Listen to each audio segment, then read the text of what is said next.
We are 1 minute out from the webcast starting.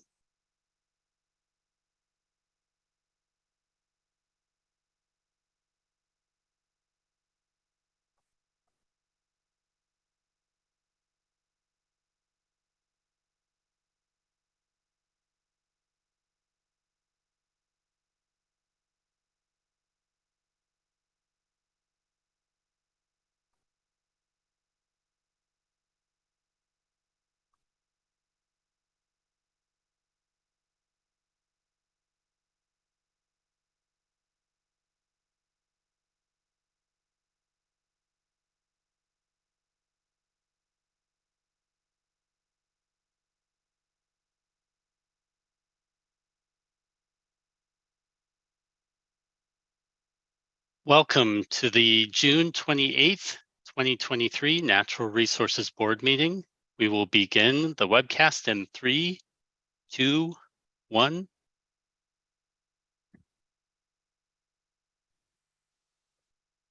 We'll call a meeting to order. Good morning and welcome to the June 28th, 2023 meeting of the Natural Resources Board. Please join me in saying the Pledge of Allegiance to our great nation. Pledge allegiance to the flag of the United States of America and to the republic for which it stands, one nation under God, indivisible, with liberty and justice for all.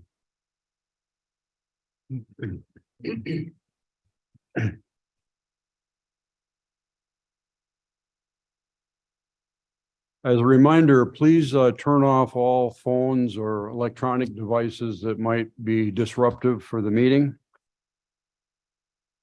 We have all of our Natural Resource Board members here today at the meeting. We will have some presenters on Zoom.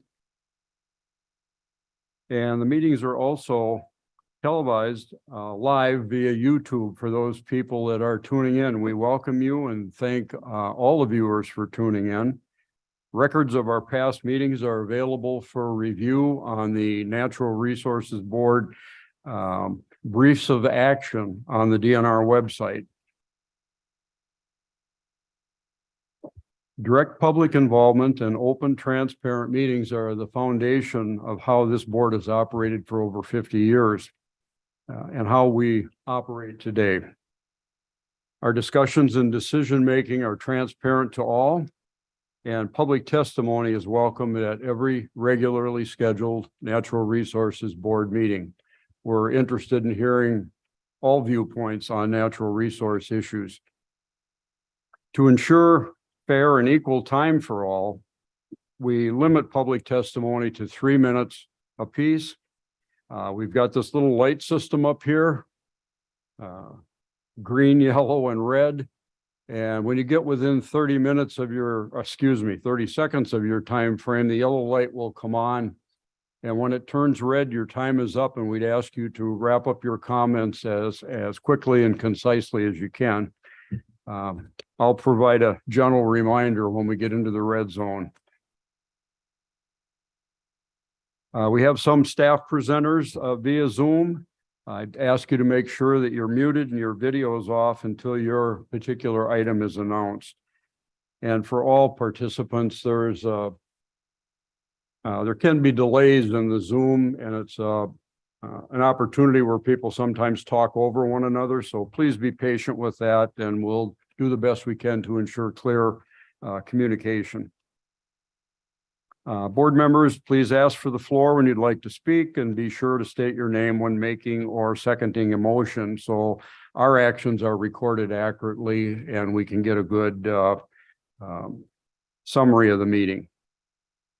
I'd like to thank Deputy Secretary Stephen Little here representing Secretary Adam Payne, who is out of the state, and also your leadership team for your support of this board, your commitment to enhance collaboration between the department, the board, and all the citizens that we serve. Special thanks to our issue presenters, our technical staff, Office of Communications, General Counsel, and all the staff who make these meetings possible. A special thank you to the Southeast Region leadership team and your staff for hosting the meeting and enabling us to bring the Natural Resources Board that much closer to the public as we do outstate meetings. Very important opportunity for the board to come and see resources firsthand that are involved in our decision-making, and also to make our meetings and our discussion more accessible to more people around the state. But we also realize that takes an extra amount of work from our support staff, and we understand that, and we appreciate very much all of the extra effort to make these meetings happen. I also like to introduce two key people to the public. Ashley Bistal is our board liaison position. She is the person that is your primary contact to communicate with the board. Oftentimes you might hear her voice on the phone or see her name on a text, and this is just a chance for me to allow you to connect a name and a face together. Ashley's does wonderful support of the board, and she's critical to our success and your access to us.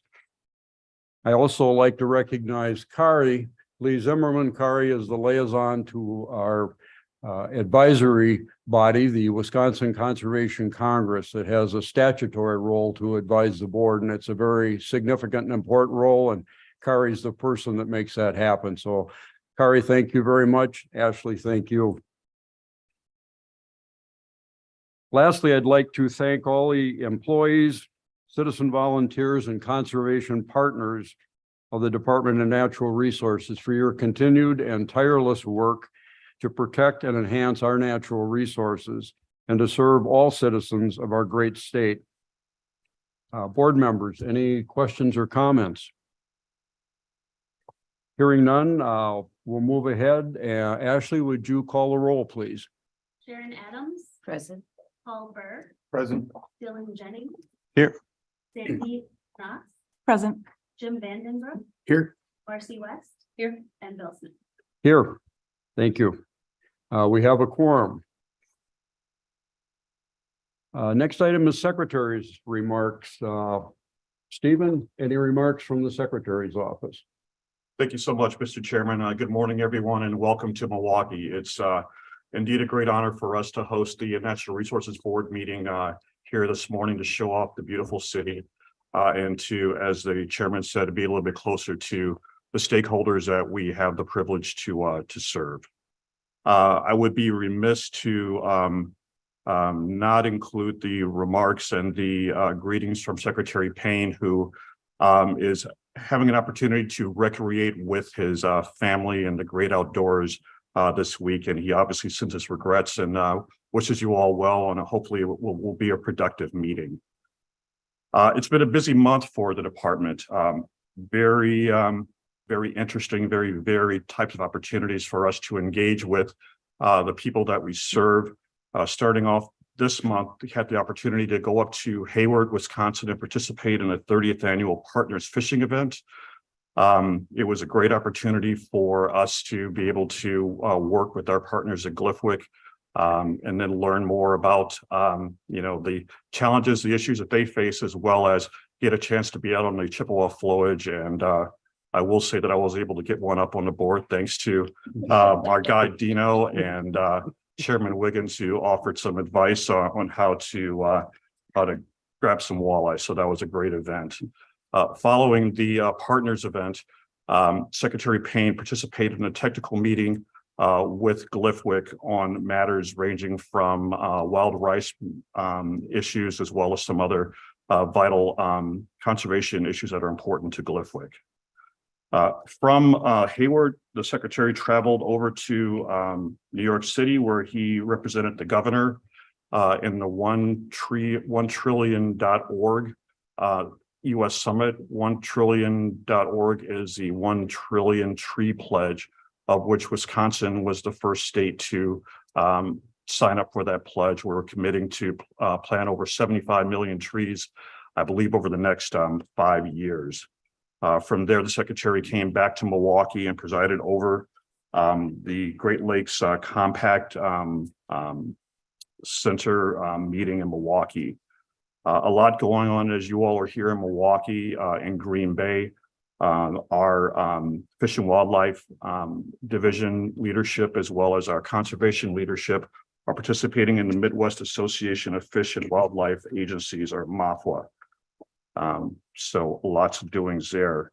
And I will just kind of follow up on a couple of things. I understand you all had a really productive tour yesterday with our Southeast leadership going around various points of interest in Milwaukee. I want to personally thank Mike Thompson and Lynn Huss for their work to coordinate and put everything together.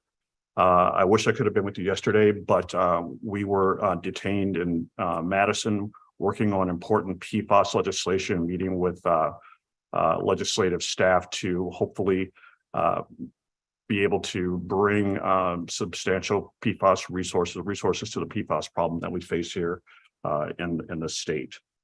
But I think I'll just conclude on just a couple of things. Some exciting things that are going on in the department. First of all, we will be at the end of the week concluding the safe drinking water loan application process. As of yesterday, I believe we have something close to 175 applications through the grant program. For context, in the last 2 years, we average about anywhere between 47 and 58 applications. So that's really exciting news. And our staff are going to be really busy trying to get through those applications and get the resources out the door. And then lastly, I just wanted to highlight the work of our fish, wildlife, and park staff, our waterways staff, our management and budget staff, from putting in the work to participate in the America the Beautiful challenge, which is through the Fish and Wildlife Foundation. It's a $116 million national grant challenge, and our agency was able to get to the final round of consideration for 2 grant projects. And I'm going to take off my glasses and read this so I don't mess it up. The first one is for the Wisconsin Oak and Pine Ishtoke Prescribed Burn Partnership. And the second one is for the Intergovernmental Collaboration for Manoomin Wild Rice Stewardship in the ceded territorial waters. So we expect to have the grant applications in by the 3rd week of July. And then hopefully we'll be providing some good news to the board in a few weeks. Looking forward to being with you all as we kick off the outstate meetings. We're heading to West Central in August, and then up north in September. So with that, I will take the advice of Aaron Burr to Alexander Hamilton and talk less and smile more. Thank you, Mr. Chairman. You've had a busy few weeks, Stephen. Thanks for sharing that with us. Are there any changes to the agenda? No, there are not. Okay, thank you. Then I think a motion to approve the agenda would be appropriate. I so move. Second. Got a motion to approve from Paul and a second from Jimmy. So all those in favor signify by saying aye. Aye. Opposed, say no. Motion carries. Thank you. Before we get deeper into the agenda, I also would like to mention the time we had yesterday, the tour, which is a very important part of these outstate meetings. It's a chance to get the board out, feet on the ground, meet some local partners, and see some of the significant resource issues. Wonderful community of Milwaukee, and I'd like to acknowledge our own board member, Sharon Adams, for being a very good co-host with staff and organizing and influencing that tour. We had a wonderful day in your city, Sharon. Thank you very much. You're welcome very much. Just by way of a report to the public, some of the key stops and issues that we stopped and looked at floodwater management in the city as also a way to limit the inflow into the waste treatment systems of the community, but also to manage stormwaters, and saw some wonderful work where the concrete drainage ways have been replaced and restored to a more natural stream flow, and that's helped tremendously in cutting down the stormwater discharges and managing those in a positive way. Just one of the many things that Milwaukee is doing to improve the environment, improve the community for their citizens, and along the way, improve the natural resource values of those particular parks and streams that flow through there. Concrete walls are replaced with a wonderful wall of natural vegetation and the species that thrive there. And it has really built a lot stronger connection between the citizens and the properties and the resources in their local communities. So it was inspiring. We spent time at the University of Wisconsin-Milwaukee's water lab and saw the work that's going on there, which is absolutely fascinating. So it's things that you can't appreciate when you look at them from a distance, but when you can be there firsthand, you can talk to the people that are doing the work and ask them questions. It's a wonderful learning opportunity for the board. So again, we thank everybody involved with this outstate meeting, the people that were responsible for the tour, and the hospitality that we've been given here in the city of Milwaukee. Thank you. Next item on our agenda is the consent agenda. We have 3 items on that. One is the approval of the brief of action from our May 24, 2023 meeting. The second one is acknowledgement of a donation. The Ice Age Trail Alliance will donate projects valued at $100,000 for trail construction, interpretation, and land management at Cross Plains State Park and the Cross Plains unit of the Ice Age National Scenic Reserve. The third item on the consent agenda is the land sales, statewide habitat area, Toll Family State Habitat Area, and Dorn Creek Fisheries Area in Dane County. Are there any consent agenda items the board would like moved to item 3 for further discussion? Hearing none, I'd ask for a motion to approve the consent agenda. Motion to approve by Nas. Motion to approve from Sandy. Thank you. I'll second it. And a second from Paul. Any further discussion? All those in favor signify by saying aye. Aye. Those opposed say no. Motion carries. The consent agenda is approved. Thank you. Item 3 is a discussion of any items removed. There are none. We'll move on to item 4. Item 4 is action items. First one is 4A, involves the adoption of Board Order WY 2120, proposed rules affecting Chapter NR 102 related to site-specific phosphorus criteria for La Coudray. Staff briefer, Christy Minahan. Christy, welcome. Good morning. Thank you, Chair Smith, members of the board, and Deputy Secretary Little. My name is Christy Minahan. I'm a water quality standards specialist in the Bureau of Water Quality. And the rule before you today is here for adoption of the draft final rule. This rule pertains to a lake up in near Hayward, La Coudray, in Sawyer County, and it is one of our state's outstanding resource waters. It's also a lake that has a cold water fish community, which makes it a rare type of lake called a 2-story fishery, which I'll talk about a little bit more in a moment. There are about 200 2-story fisheries in the state, but this one is in even a smaller category that has both Cisco and whitefish. So there are only 9 lakes in the state that have these 2 species in them out of our 15,000 lakes. The 2 cold water species are certainly of great importance as their own fishery, but they also support the world-class warm water fishery in this lake as well as a food source. And the lake is also particularly important because the eastern third of the lake is part of the lands of the La Coudray band of Lake Superior, Ojibwa. And so the lake as a whole, as an ecosystem, as well as the fisheries, are of critical importance to the tribe as well as to the other residents around the lake and the broader region.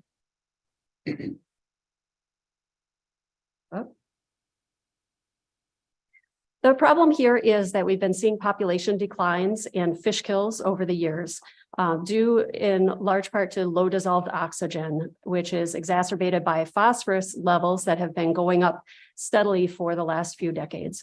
So our goal is to enable survival of the whitefish that are present in the lake, which will also help improve the habitat for the Cisco population as well, which is not quite as sensitive as the whitefish are, but anything that is done to improve whitefish habitat will also help protect that Cisco population for the long term.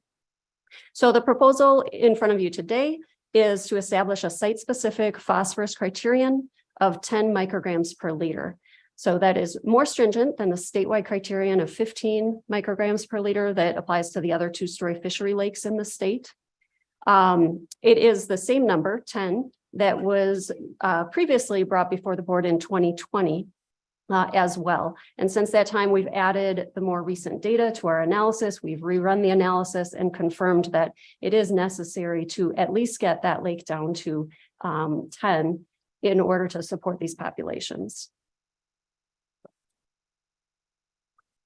To explain the dynamics a little bit of these two-story fisheries, first of all, the term refers to lakes that stratify in the summertime into two layers, a top layer that is warmer and a cooler layer on the bottom that have a transitional zone in between, and that support cold water fish specifically. So the cold water fish need to have a couple of factors to survive. They need to have cold enough temperatures and also enough dissolved oxygen to support them. And so they find that in this transitional zone. And the issue is that after a long hot summer, you get warming temperatures from the surface waters that squeeze that layer of habitat from the top. And you also get oxygen depletion happening from the bottom of the lake, and that squeezes the layer from the bottom. Oxygen depletion is a natural process. We see it in all lakes to some degree, but here the rates are higher than we would typically see. And oxygen depletion is most commonly caused by phosphorus increases. So in this rule, we are focusing on phosphorus specifically. We do recognize that there are a couple of other factors that affect the habitat in the lake, but we're looking just at phosphorus here for a few reasons. Firstly is that phosphorus is the most common cause of oxygen depletion. It's very well studied, very well understood. And the state does have statewide criterion for all of our different water body types for phosphorus. So it's something that we're very experienced with dealing with. And then secondly, phosphorus is a more controllable factor on the landscape in the watershed than the other issues that are at play here. So we have climate warming that is impacting the lake to some degree. We have the sediment compositions, which are also contributing to some degree to the oxygen depletion. But here we're focusing on phosphorus because that is something that we can make progress with and help offset some of those other factors that the lake is experiencing. So what the department did was to develop a model specific to this lake using the long-term lake data from La Coudray itself, and looked at phosphorus levels and how much reductions of phosphorus would help improve the oxygen situation and the amount of habitat available. And what we found from that was that achieving a phosphorus concentration of 10 is expected to improve the oxygen levels enough that we could enable those whitefish to survive in most years, and also, again, improve the habitat for Cisco.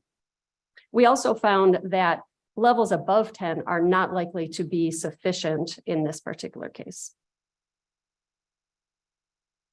And I will close with a few words about implementation of the rule and benefits of the rule.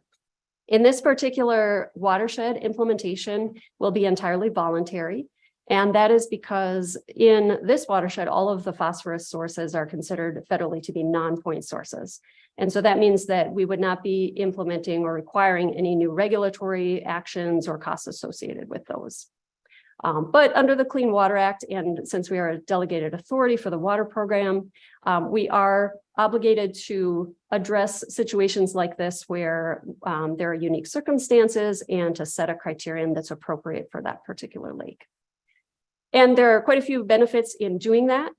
Firstly, it sets an appropriate scientifically derived goal for this lake to help with lake management actions here. There has been a great effort by all parties around the lake to take voluntary actions. But there's certainly more that needs to be done, as we can see from the levels going up still. So this will serve as a catalyst to help get more action, more people motivated in the watershed to help move those things forward. Secondly, if there are in the future any dischargers who are interested in becoming a permitted point source discharger in the watershed, then they would be required to meet the new criterion. So it does establish a regulatory safeguard into the future in that capacity. And then thirdly, by establishing the criterion and emphasizing the need to meet it and to get down to those levels, that can help bolster available grant funding for the various parties around the lake to continue to address these issues and achieve the results that we need. With that, I'd be happy to take any questions. Thank you, Christy. Any questions? I've got a question. Sure.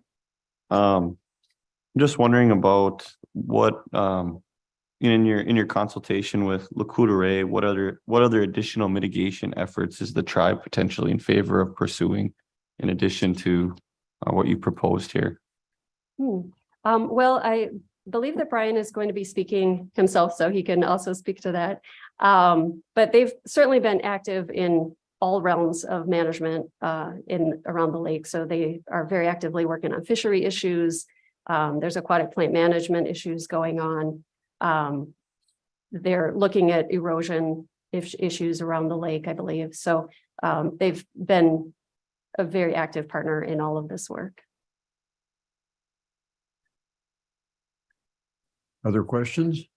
Just to Sandra? piggyback on that, Dylan, I had asked about whether the Land and Water Conservation Department was part of that, will be part of the effort. And you mentioned that you hadn't heard from anything from them No, yet, I or the haven't. county. I haven't heard from them directly. And again, that perhaps the speaker from the Lake Association may know whether they have been partnering with the county on that. I would expect that they have been involved in those discussions and the work too. Okay, thank But- you. Marcy? Thank you for the briefing. It was very helpful. I think it's just important to emphasize the layout, and maybe you mentioned it and I missed it, but those of us that don't live in that area, I was kind of surprised at the amount of agriculture in the region that can add to the non-point source. So if you want to touch on that a bit. Sure. Yeah, the watershed is mostly forested, and there is residential for most of the way around the lake as well. But there is also agriculture in the watershed in a couple of locations. They have corn, soybeans, alfalfa. There's about 5 cranberry operations around the lake. So there are agricultural sources. I believe there's been an inventory of the different agricultural sources in the watershed already done to help move that work along as well. Great. Paul? With the implementation of this, how long do you anticipate it will be before the lake achieves the 10 microgram level? Sure. Well, that's a hard question to answer. We certainly don't have numbers on that. It differs for every lake. We know restoration is a long-term process. And so with some types of management actions, you might see some results more quickly. Other things take a long time to show up. And so it is a process that takes a couple of decades. So, in it for the long haul, but incremental process is good. And we will be able to track that? Yes. Yeah, it's one of our long-term trend monitoring sites. And so there is a wonderful data set going back 30 years on this lake. The tribe has collected a lot of data, as well as the Lake Association and DNR staff. So that will continue into the future. We'll be able to get a good picture as we move forward about how the lake is responding. Jeremy? Christy, thanks. I was just wondering, since the actions needed to actually implement this are all voluntary, and excuse me, the smoke from yesterday is still affecting me. What programs within DNR non-point source programming could be brought to bear to actually deal with this? Sure. Our Lake Grant program is one of our primary sources of resource and monetary help. So we have between $2 and $3 million that are allocated out to different communities every year under that program. And the Lake Association has been a recipient in the past of some of those lake grants, so that will be a great resource going forward. We also have our local biologists who have been very active and will continue to work as a partner on identifying the various types of practices to be taken. Thank you. Other questions? We have three public speakers on this, so maybe we can take public testimony and then get into further board discussion after that. Our first speaker today is Alf Sievertson. Thank you. Chairman Smith, Deputy Secretary Little, and members of the NRB board. I'm Alf Sievertson, speaking on behalf of the Coudray Lake Association that is commonly referred to as COLA. I've been involved with COLA in various capacities since its inception in 1994, including as board member and president. Ms. Minahan pointed out that achieving a 10 parts per billion phosphorus goal for the Coudray will be voluntary. The critical question then is, if it is voluntary, how can the goal be achieved? The answer to the question is that the people on Le Coudray, and this includes the tribe, voluntary action works because they fully understand and are motivated by the fact that if phosphorus is not reduced, both recreational use, tribal use under the treaties, and property values will greatly diminish. Voluntary action by COLA thus far is included, but is not limited to raising hundreds of thousands of dollars in donations over the years to fund scientific studies that address the phosphorus issue on the lake, ensuring that all septic systems on the lake are operational, ensuring that natural shoreline buffers are the norm, eliminating the use of lawn fertilizers, partnering with county zoning to reduce impervious surface runoff, among other things. But here's the important point. By far, the most significant voluntary act to reduce phosphorus inputs in the lake came from a cranberry operation on Muskie Bay on Lake Coudray. This operation on Muskie Bay has an east bog, which is located on the innermost part of Muskie Bay, and a west bog located at the mouth of Muskie Bay. The west bog is 3 times as large as the east bog. We know from our scientific studies that between 40 and 50% of the controllable phosphorus coming into the lake is from this cranberry operation on Muskie Bay. Now, in 2014, this operation voluntarily installed the closed system on its east bog.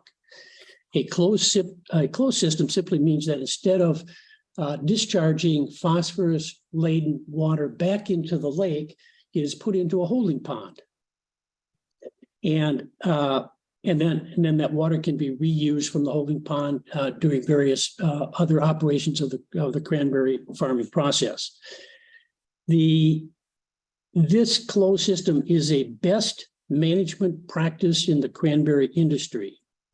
The closed system that was put in 2014 was funded by the Natural Resource Conservation Service, a division of the USDA.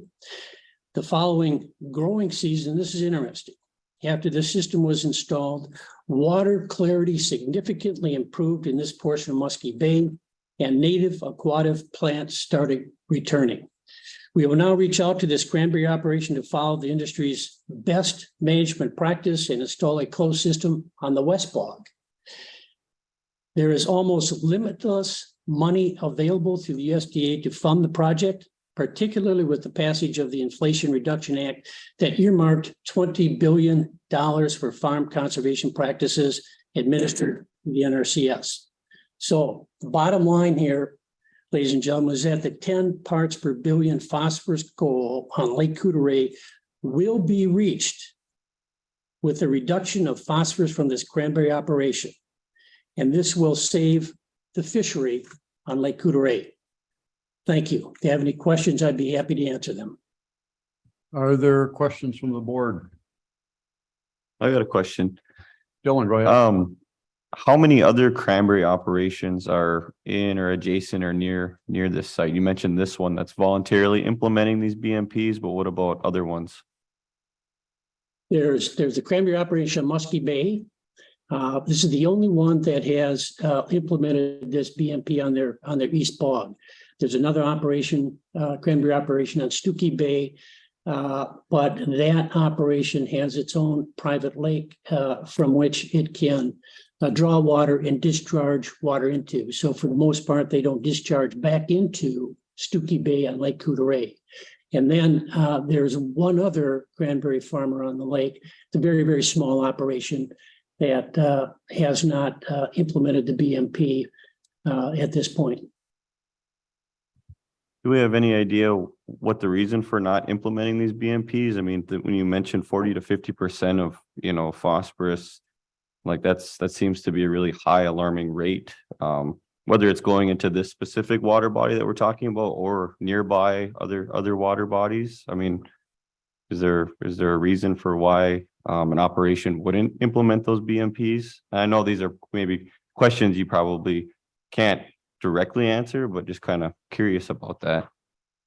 Well, it is interesting, Mr. Jennings, because they put in the closed system on the East Bog, and why they haven't done it yet on the West Bog.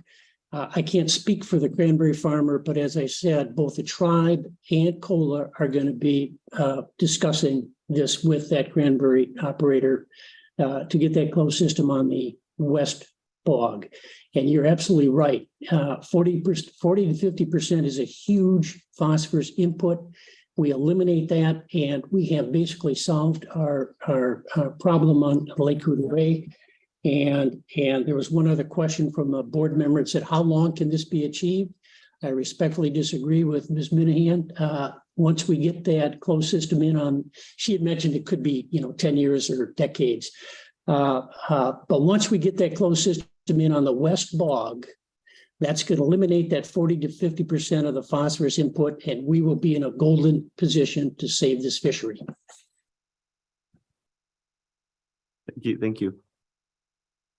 Other questions? All right, thank you, Mr. Severson. Let's move on to our next presenter, Mike Person from Hayward Lake Chapter of Muskie Inc. Mike or Jan?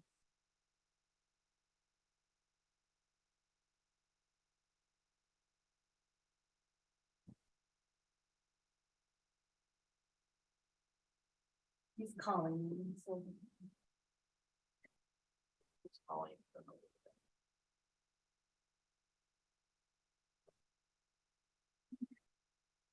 Do we have our third speaker available, please? We'll move on. If Mike comes on board, we can catch him later. Third speaker is Brian Bissonette, representing the Coudray Band of Lake Superior, Ojibwa.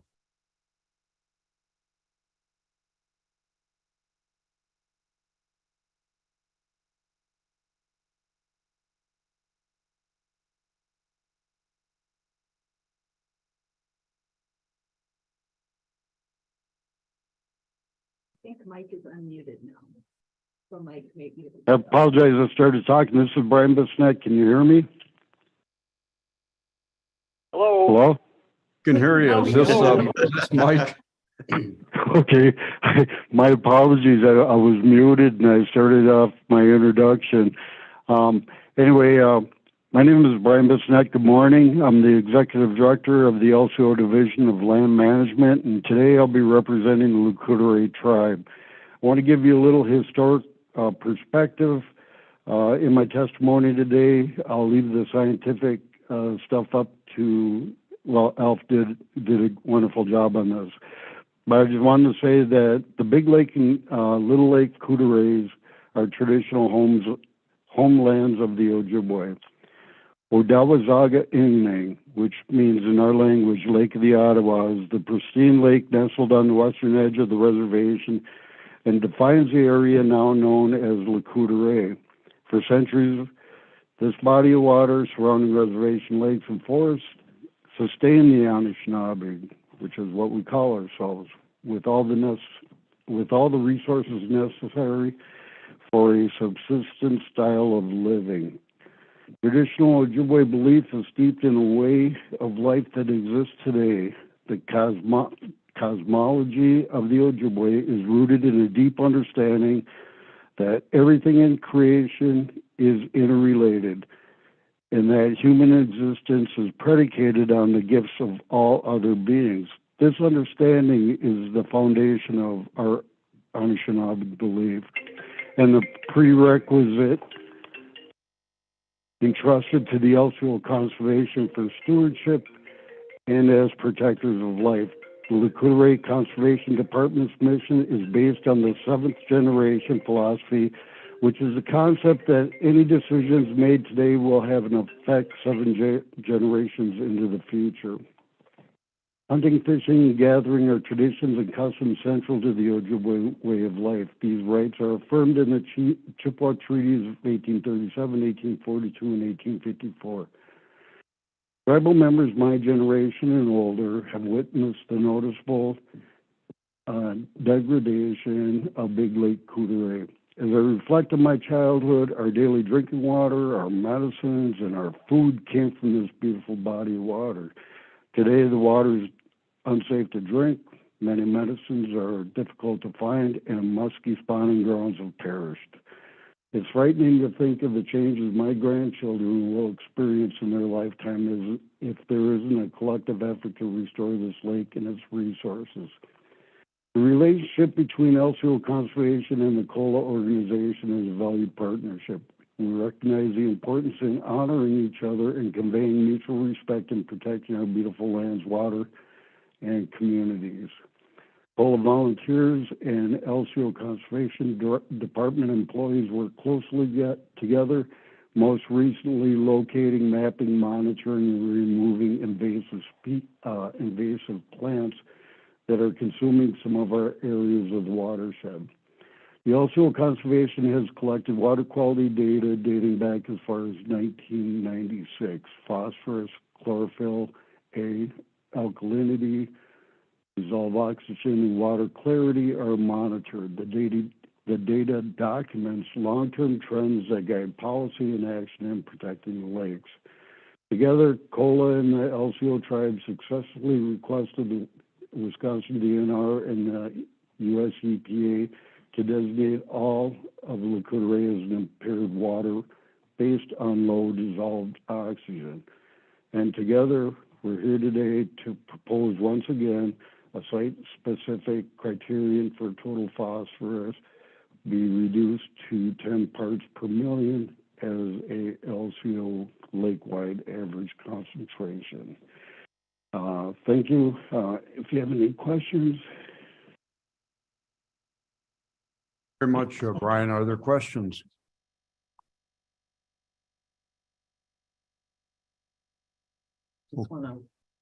Just want to extend the appreciation for the good partnership that we're hearing about on this. That's awesome. Yeah, I agree. There's been several examples of voluntary collaboration, cooperation at the local level that are moving ahead on a voluntary basis. It's inspiring. Andy. Yeah, it's unique for sure. And we do appreciate the volunteers at COLA, everything that COLA has partnered with us. It's, like I said, it's a great relationship. Sandy, you have a question? Yeah, just curious, Brian, thank you for being on this morning and casting some light on the relationship that you have with that water body. I wondered, is the tribe willing to work with the private landowners in that watershed with the people producing corn and soybeans, et cetera, to help reduce that once this rule is in place, or if it gets approved today, would the tribes be willing to work with those landowners outside of just the ones on the lake? So we have a long history of interacting with not only the landowners, but the county zoning department as well. We'll reach out to anyone, we'll collaborate with anyone. So, you know, like I said, we've probably got a good 30 years of trying to reach out to people and get them to understand that, you know, this is a special body of water and it needs all the protections we can. Now, Alf, you know, referred to the cranberry marsh, and, you know, we've made many attempts to work with the cranberry grower, and you know, so to answer your question, yes, we work with anybody on the protection of this lake. Thank you. Any other questions or comments from the board? Okay. Thank you again, Brian. Thank you. Let's go back to our number 2 listed speaker, Mike Person. Mike, are you available now?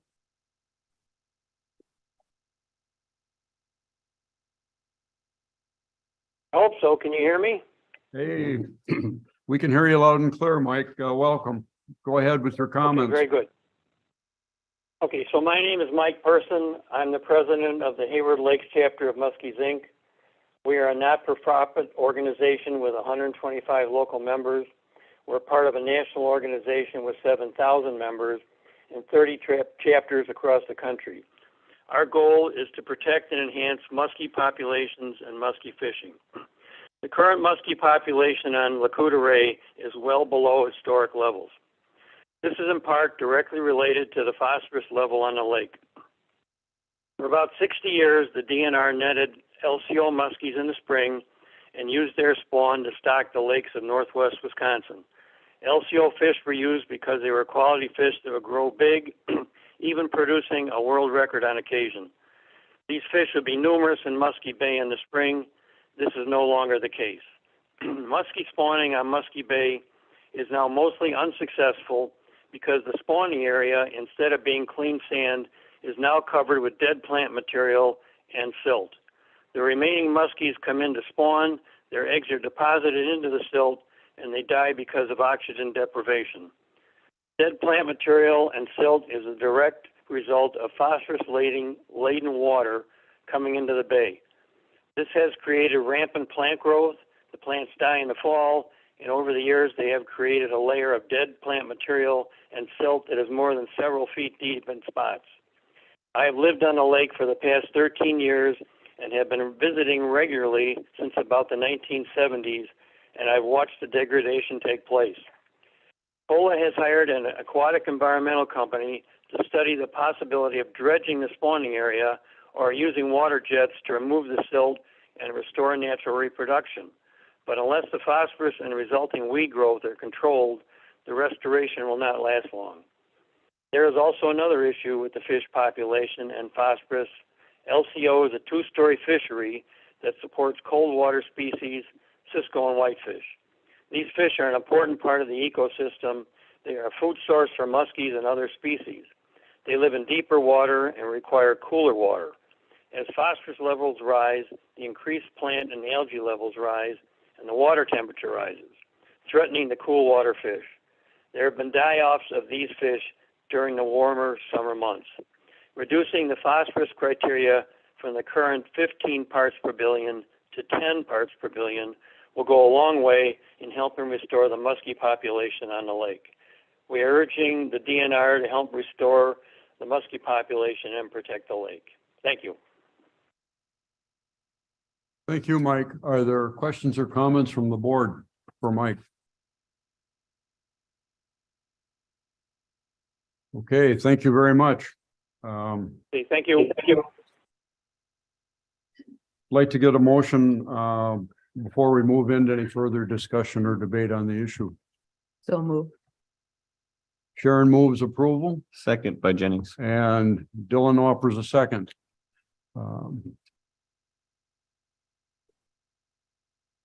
Any further discussion? Jimmy? Yeah, maybe just a statement. This is a remarkable body of water. I've been on it.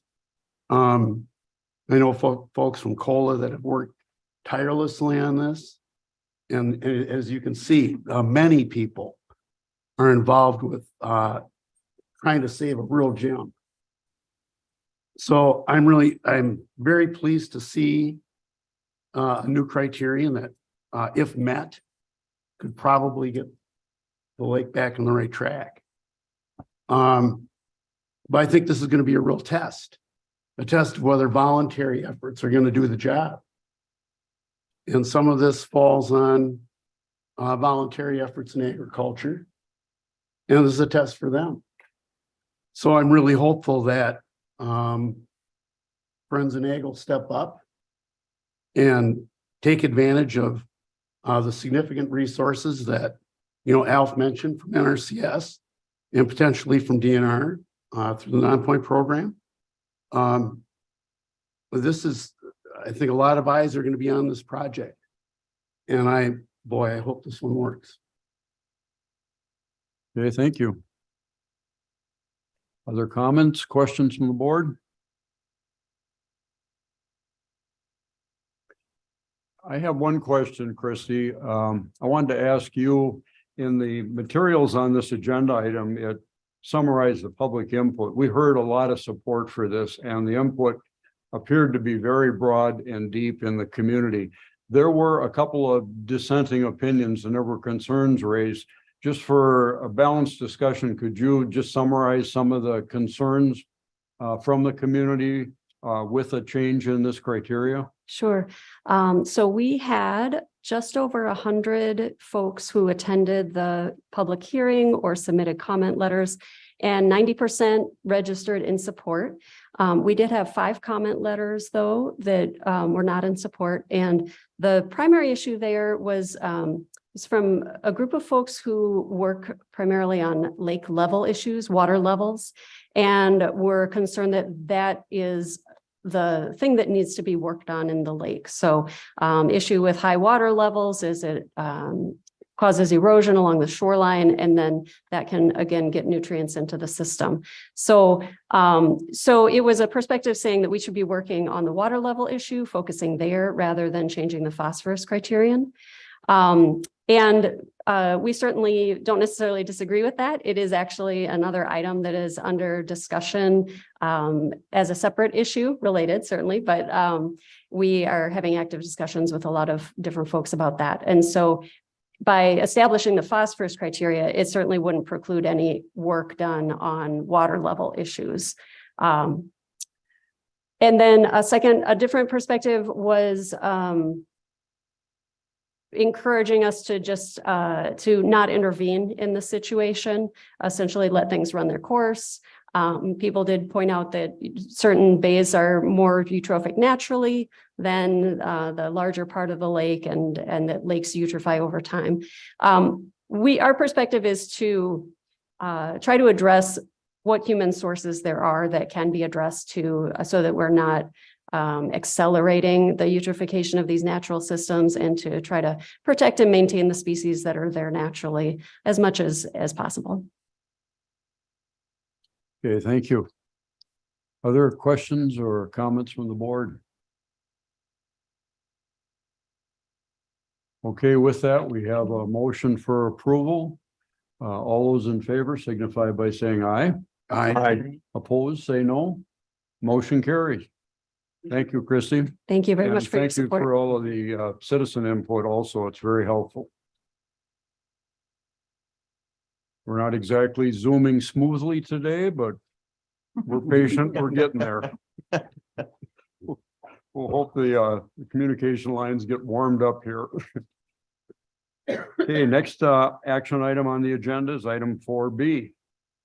Request adoption of board order WM 1822, proposed rules affecting chapters 10 and NR 45 related to the 2023 Wildlife Management Spring Hearing Rule. Scott Carroll, Wildlife Policy Specialist. Welcome, Scott. Chair Smith, members of the board, Deputy Secretary Little.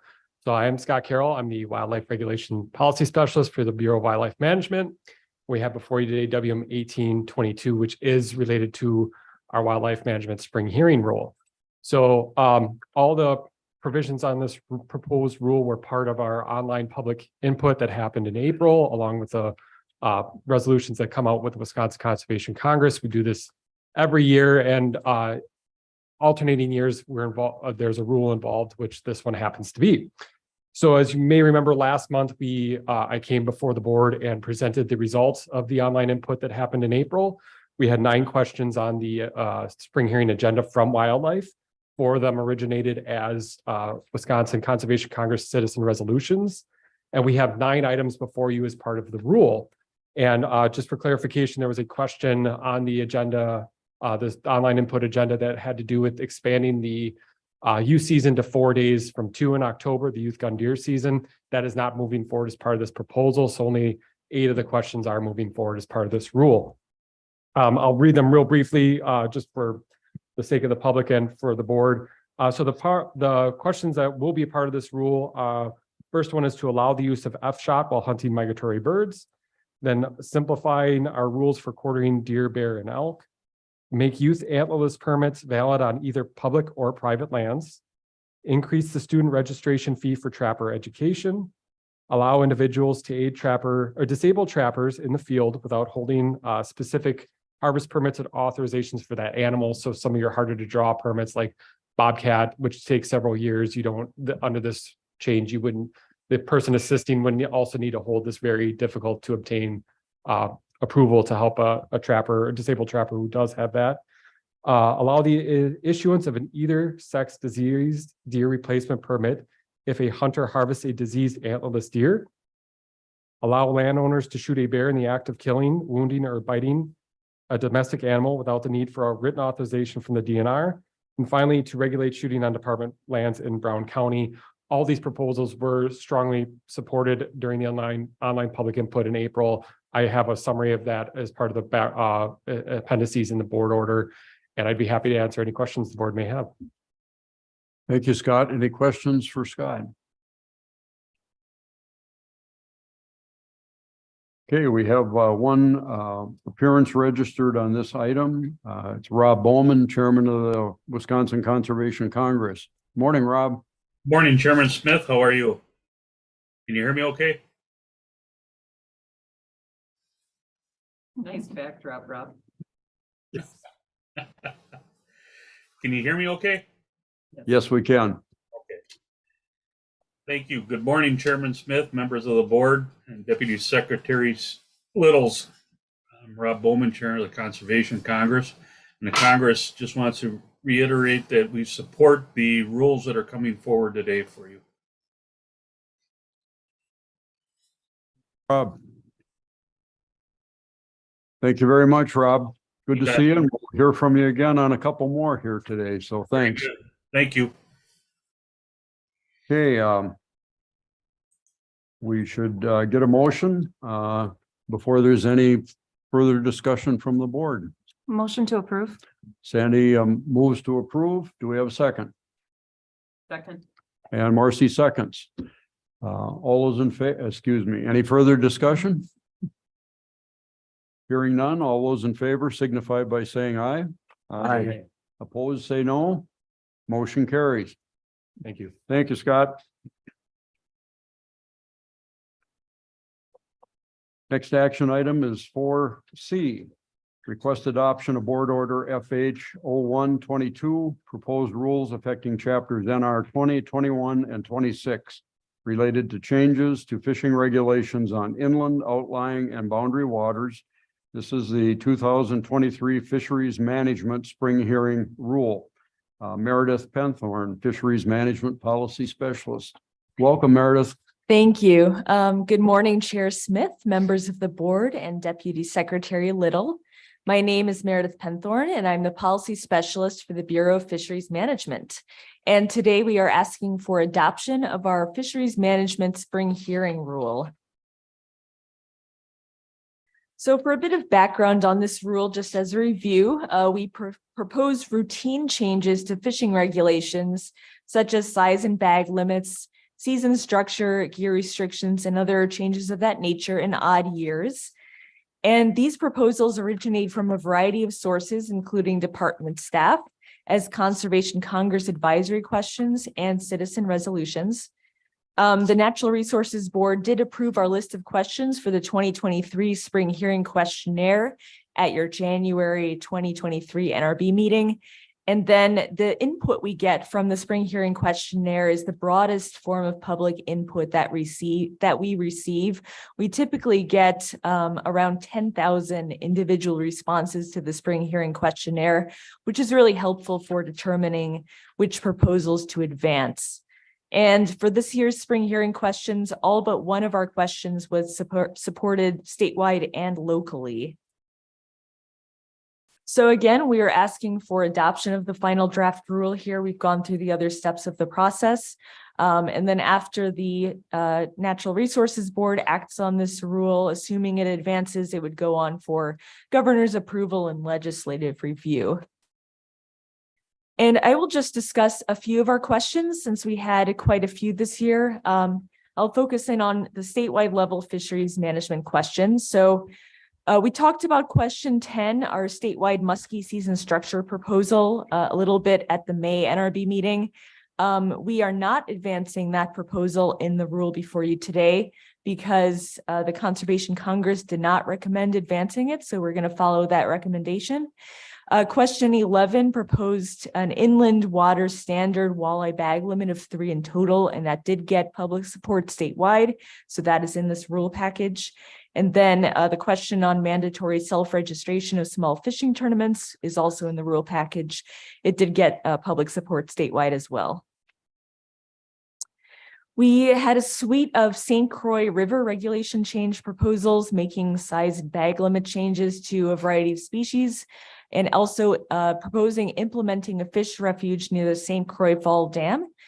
And the one proposal that we heard a lot about over the course of this process was the continuous game fish season proposal for the St. Croix River. And it was supported statewide, but by a much smaller margin than our other proposals this year. And it also was not supported by residents of the adjoining counties. So that one as well will not be advancing as part of this rule. Finally, we had a variety of local regulation change proposal questions, including size and bag limit changes for various game fish species. There was a local fish refuge question and one urban fishing pond question as well. And all of these questions were supported statewide as well as locally in the counties that they most affect. So those are all advancing as part of this rule. And with that, again, we're asking for adoption of this rule today, and I'd be happy to take any questions. Are there any questions for Meredith? Yep. Just checking to see if there's any questions on the presentation. Okay, hearing none, we do have one speaker registered, and again, it's Rob Bowman, Chair of the Conservation Congress. Welcome back, Rob. Thank you, Chairman Smith.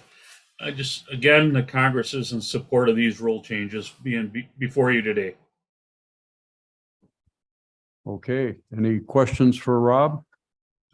I have one comment for both of you. I'd like to really acknowledge the work that's gone into the department and the Congress representatives working through some differences in statewide votes, local votes, and trying to sift that through and come to good decisions, a very good collaborative process, and I appreciate it. Thank you.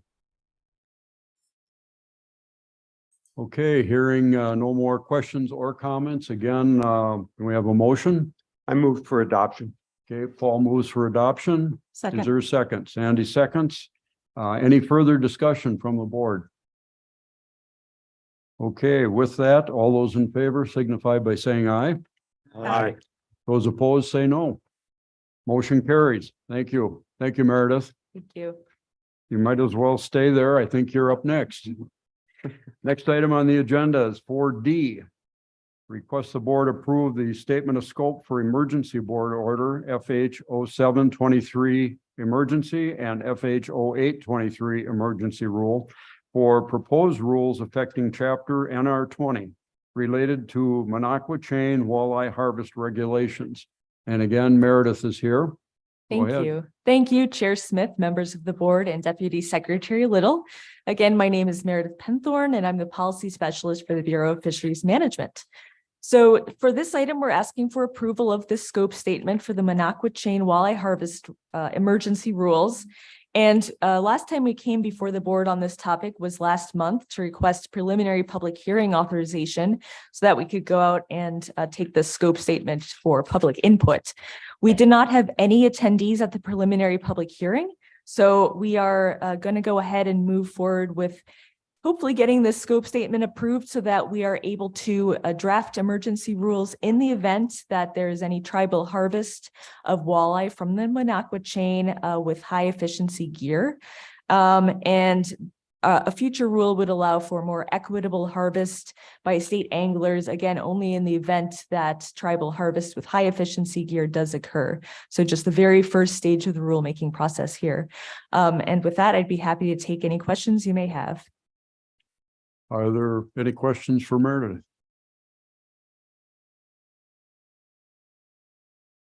Okay, someone want to offer a motion? I'll move approval of the scope statement for the emergency rule. Okay, Marcy moves approval. Is there a second? Second. Jimmy offers the second. Any further discussion from the board? Okay, all those in favor signify by saying aye. Aye. Opposed, say no. Motion carries. Thank you, Meredith. Thank you. Next item is 4E, a land exchange for Lear and Griffin Creek in Waupaca County. Jim Lemke, Real Estate Section Chief. Welcome, Jim. Thank you very much, and good morning to you, Chair Smith and Deputy Secretary Little and the other members of the Natural Resources Board. My name is Jim Lemke. I'm the Real Estate Section Chief. Always my pleasure to appear before you, and I have two land transactions for discussion today. The first ask involves an exchange of lands on a parcel located in Waupaca County as part of Lear and Griffin Creek. The property has been subject to a decade-long concern over access between a neighboring property owner, Scott Amundsen, and the department. In order for the public to access Lear and Griffin Creek, which is a very popular fishing area and hunting area, they walk down a parcel of land that's owned by the state that also has been used by the Amundsens as a driveway to access their home, which is located on an adjacent 40-acre parcel. There's no public parking lot on the north side of Griffin Creek. The public parks on the town road, often leading to congestion and safety and problems would occur, which sometimes blocks the Amundsens' driveway. General confusion over sharing this access has led to this long concern for not only the Amundsens, but also the public using these grounds. In an effort to resolve this issue, the department has been negotiating with the landowner that has led to an agreement to sell Amundsens 0.87 acres of land owned by the department that the Amundsens use their driveway for accessing their property in exchange for an area large enough to build a small parking lot and a walk-in access for the public consisting of 0.79 acres for perpetual easement access for the public. The department will also receive a vehicle access rights along an easement for management purposes that the department can access with ATVs or their vehicle use for more efficient and closer proximity to the properties for management purposes. A valuation of the property has led to a $5,100 difference that the Amundsens will be paying to the department for this exchange. The new easement will not require any additional improvements for the department to access existing state lands. There'll be some small improvements that are necessary for a parking lot. And actually our forestry department is going to be using that as an opportunity to help train some of their staff on bulldozing work. So with that, Mr. Chair, I would happy to answer any questions and respectfully ask for this board's approval on this land exchange, finding the 0.87 acres of department-owned lands is no longer needed for state's use for conservation. And with that, I can take any questions. Thank you, Jim. Any questions? Comments from the board? Marcy? Hi, Jim. Good morning. Again, always appreciate my briefings. I think it's important to understand the difference on how this value was achieved rather than a private appraisal. How we operate with these rather than the other purchases that we've seen recently. Sure, great question. Thank you for that. So we did this valuation internally And on our staff, we have two different certified general review appraisers that always take a look at our work. And we also have our field representatives that can help establish values for properties that are smaller valued in nature. And that was the case in this one. So what we did is we worked through some of the existing comparables in the area of lands that have sold that were similar to this. And we looked at how that would impact the valuation of this property. We came out with an internal opinion of value, as we call it, Marcy. This opinion of value then that I helped coordinate is run through our review appraisers. They look at those comparables, they look at those adjustments, and they determine whether or not that's an appropriate value for the department to consider. So it's a very similar process to an appraisal. It just doesn't cost what an appraisal costs, of course. And I'm very confident that these numbers represent those true values of the land. Thank you. Make a motion to approve. We have a motion to approve from Marcy. Is there a second? I'll second. Paul seconds. Any further discussion from the board? Sandy? Thanks for all the talk on this project, Oh, Jim. I absolutely. appreciate it. So the $5,100 that we're going to be gaining through this exchange, will that be used to create that parking area? I know you said forestry is going to be doing it, but I assume there's some money exchanging. I'm not sure. Yeah, that's a great question. On any land sales, monies coming into the department actually get deposited into an account that are to be used for two purposes, either the replacement of additional public lands, or they can be used for improvements on existing department lands. And those are the only really two areas that those monies can be used for. So they would be made available in the event that they wanted to tap into that $5,100 for gravel, let's say, but they can also be set aside and used for replacement lands down the road. Okay, and we had talked extensively on this specific project. A landowner knowingly goes into purchasing when these easements are there, and just want to caution, we talked about this already, but caution that this doesn't become the norm, that we try and work with the easements that we have and change those at the appropriate time. But Yeah, I understand the reasoning. I think it's just a very fair comment on your part, and we do our best always to protect those interests, but I sure appreciate that. appreciate those comments, and I think you are really very accurate in watching what some of these exchanges or these valuations come in at. Thank you. Thank you. Other questions or comments? Okay, we have a motion to approve. All those in favor signify by saying aye. Aye. Opposed, say no. Motion carries. Thank you. That's your first one, Jim. Thank you. Yes. You want to move on to the next one? Yes, It's Mr. Chair. item 4F. Thank you. I will again, good morning to. Let me read it into the record first and then. Oh, sure. Item 4F, land exchange, extensive wildlife habitat locally known as Patrick Marsh in Dane County, exchange for multiple properties in Dane, Sauk, and Iowa counties. Again, Jim Lemke. Thank you. I got excited to talk about this one. So good morning again, Mr. Chair and Deputy Secretary Little and the members of the board. This Patrick Marsh property is exciting for us to talk about because it's an extensive land transaction that took quite a while to bring this in front of the board. It involves an extensive land exchange between the department and Groundswell Conservancy. Groundswell Conservancy is a 40-year-old nonprofit organization located in Dane County whose mission is to protect special places forever. The department will be divesting of 271 acres known as Patrick Marsh located in Sun Prairie for 10 separate Groundswell properties totaling 398 acres.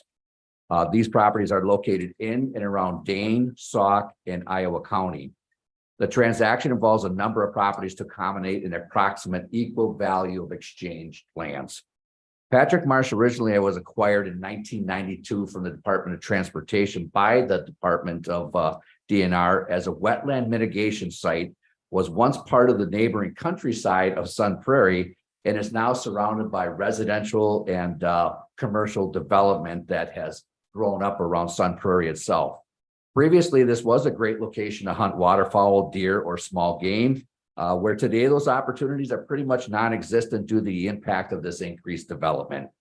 With these changes, the property aligns itself more as a city park than it does a department-owned parcel. Residents of Sun Prairie and visitors to the area enjoy using Patrick Marsh for a variety of recreational uses, from hiking to dog walking to kayaking. It's really a treasured spot within Sun Prairie itself. For the past many years, the department has been working with Groundswell Conservancy, acting as an intermediary to take over the department ownership of Patrick Marsh in exchange for a number of parcels Groundswell owns that adjoin existing department's lands, and they will eventually deed Patrick Marsh over to Sun Prairie. Those Groundswell properties align best with long-term public use and management goals for the department. Groundswell has been working closely with the city of Sun Prairie to eventually transfer ownership to them, subject to a conservation easement, subject to the original wetland mitigation restrictions, ensuring the waters of Patrick Marsh will be protected and the land will always be kept open for public use, conservation, and enjoyment. All properties obtained from Groundswell will remain open to all 5 natural-based outdoor activities. This cooperative effort is a real win for the people of the state of Wisconsin, Groundswell, and Sun Prairie, I believe. It is a great example of government entities coming together with an important nonprofit organization for the goal of protecting and conserving unique publicly owned lands. If you have a chance to read over some of the letters of support, and there was over 20 of them, you can see the passion Sun Prairie and its residents have for Patrick Marsh. The land exchange is supported by Representative Melissa Radcliffe, Representative Melissa Agard, and former Representative Gary Hebo. It's also supported by Dane County, the city of Sun Prairie, and the town board. With that, Chair Smith, I respectfully ask this board's approval of the sale of 271 acres of lands known as Patrick Marsh, finding the land is no longer needed for the state's use for conservation, in exchange for the Groundswell Conservancy of 391 acres located on 10 separate parcels. Thank you, Jim. Are there any questions or comments from the board? Hearing none, I think we're ready for a motion if somebody'd like to offer one. I'll move approval. Jim moves approval. Is there a second? Second. By Dylan seconds. Any further discussion from the board? Marcy? Just to add to the comment, the letters of commitment to the clean water. I think Sun Prairie will have the same issues that a number of us are facing as far as flood control and water retention, and sites like this, even though maybe it wasn't originally intended to be that way, hope it can be protected for the long haul as they've committed to. And I was especially impressed with the attention that they mentioned for school groups and educational programs and things like that. Obviously, it's an asset to the community in that way as well, and the future generations. So good work on all parts. Thank you, Marcy. Other comments? Sharon? Thank you. Jim, thank you again for the briefings that Oh, happened. absolutely. For the record, would you explain how the acres that are being acquired will be folded into planning the real estate? Yeah, that's a great question as always. So this is part of a master plan that will be coming before this board sometime in the next 18 months that involves these properties. So you'll have a chance to look at specific long-range planning for these properties. But these properties that we're taking in exchange are all embedded within areas that the department has ownership of properties, quite often surrounding these lands. So they very specifically have been targeted by Groundswell for that purpose because they serve this public access value for the department. So they'll be incorporated within the existing management plans of the programs that run those properties, that manage them in the long term. So I met with most of those programs, all of them, wildlife and fisheries to be exact. And they are going to use the existing management practices incorporated within those properties that we already own as part of the new management plan going forward for the new properties that will be coming into the department. Sometimes those create sharing efficiencies because we don't have to worry about property boundaries for burnings, for maintenance of invasive species. So there are some efficiencies gained. There'll be some additional management responsibilities, but the programs have assured me that they'll be minimum and they'll be able to be incorporated within those existing ownership lands, Thank you. if that makes Thank sense. Other comments, questions? I just have one. I'd like to note that we don't have any speakers on this item, but we received an awful lot of written support. Jim mentioned several of the prominent letters of support. There were many others from community organizations, individuals, elected representatives, local government, broad and deep, and no apparent objections or concerns. So it's a very popular proposal we have here, Jim. Thank you. But they love Patrick Marsh. Mr. We have a Chair. motion to approve before the board. All those, any further discussion? All those in favor, please signify by saying aye. Aye. Opposed, say no. Motion carries. Thank you. Thank you, Jim. We are getting close to our scheduled time for a break, and I'm gonna move that forward a little bit on the agenda and take that. I think our next item will probably generate a little more discussion, and so unless there's some objections, let's take about a 10-minute break and we'll resume at 10 a.m. Thank you.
Back to order, please. That was the confusion. And our next item on the agenda, I think what I'd like to do is we try and do open forum right after break. And again, I'm guessing item 4G may take a little more discussion. Do we have our presenter under open forum ready? Yes. Okay. We'll go to item 5, open forum, unless there's any objections from the board. And we have Mary Fadash is scheduled to speak, topic 2018 presentation to the Natural Resource Board pertaining to Kohler Andre State Park. Mary, would you come forward, please? And welcome.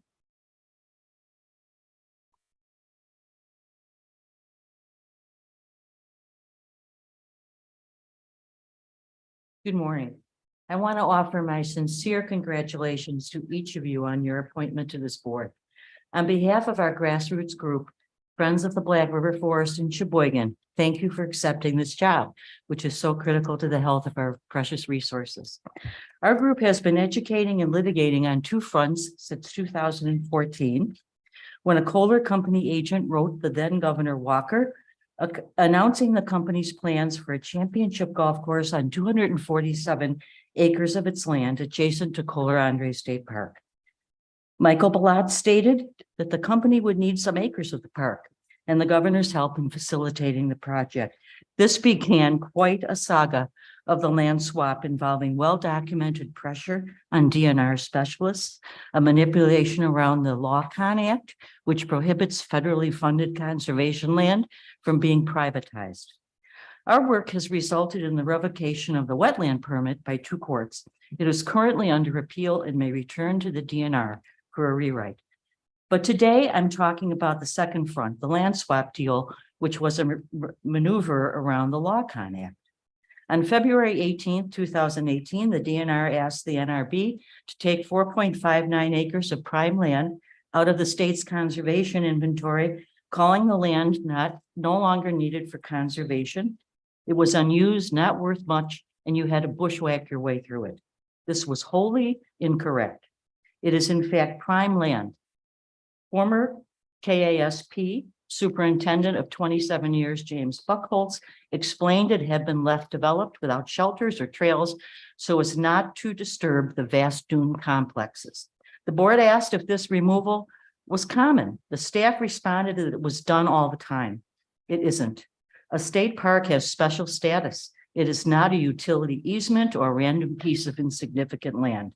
The board approved the removal of the land. Then the DNR asked within a few minutes for the board to approve a swap of this land with 9 acres of Kohler land. The board, not having visited the parkland to be traded, approved the swap. It also relied on an appraisal that certainly did not take into consideration any ecological value, but used its own residential or commercial appraiser. Nothing the DNR did that day should have been considered before the park's master plan was amended to allow for its possible disposal. While the NRB voted to amend the master plan in 2017, it didn't follow through. We ask you to support a review of this land swap decision, the legal basis for it, the factual basis for it, and the law con conversion process. Take up again the park master planning process and safeguard this land from being swapped or sold. Vote to return the land that was swapped back within the park borders. Kohler has not had the necessary permits for 11 years, and yet the exchange agreement has no termination date. Does their right to take our land last in perpetuity? Mary, we're coming up on slightly over your 3 minutes. If you could summarize, please. Thank you. Kohler Andre is the 4th most visited park in the state. It would be unthinkable for Wisconsin residents to have their parks up for sale, but it happened. And a horrible precedent will be set that the sell-off of our land could be at the whim of any administration.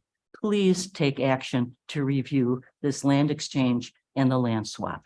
Thank you so much.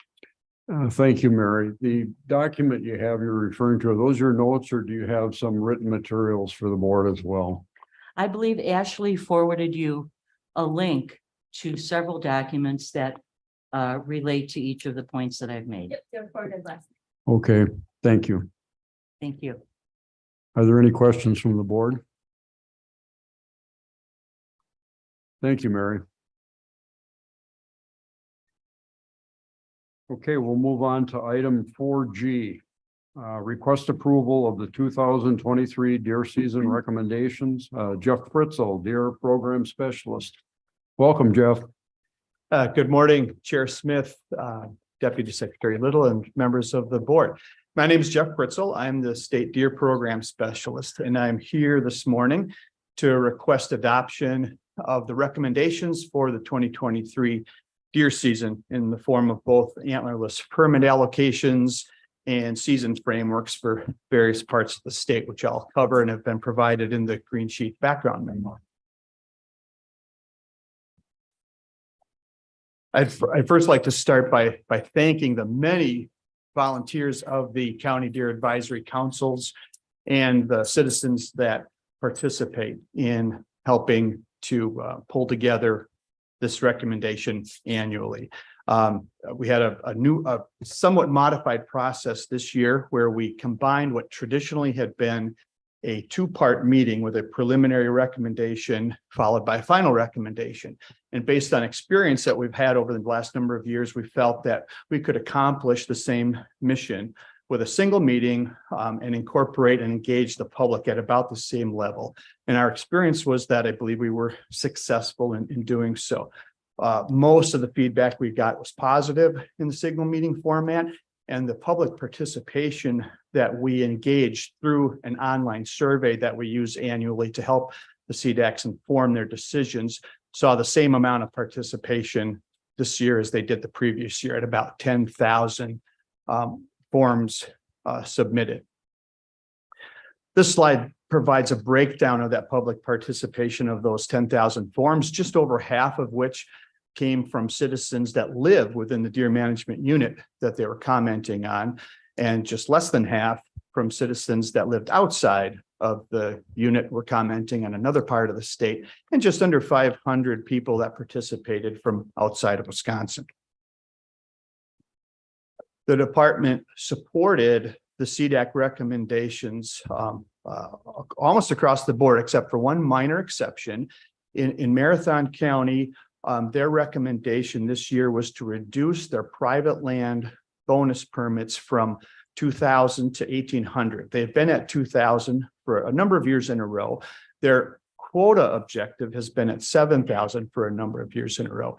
They did increase their public land permits this year recommendation from 200 to 500.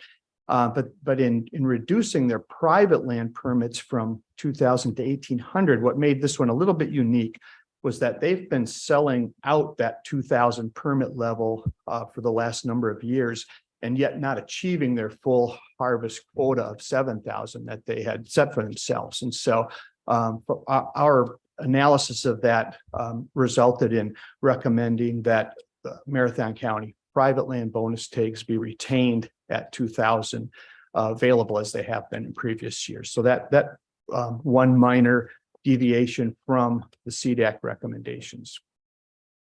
And this table just kind of puts the 2023 recommendations in perspective to the recent years with the antlerless quota hovering in the statewide, hovering in the upper 200,000 level, 283,000 plus this year.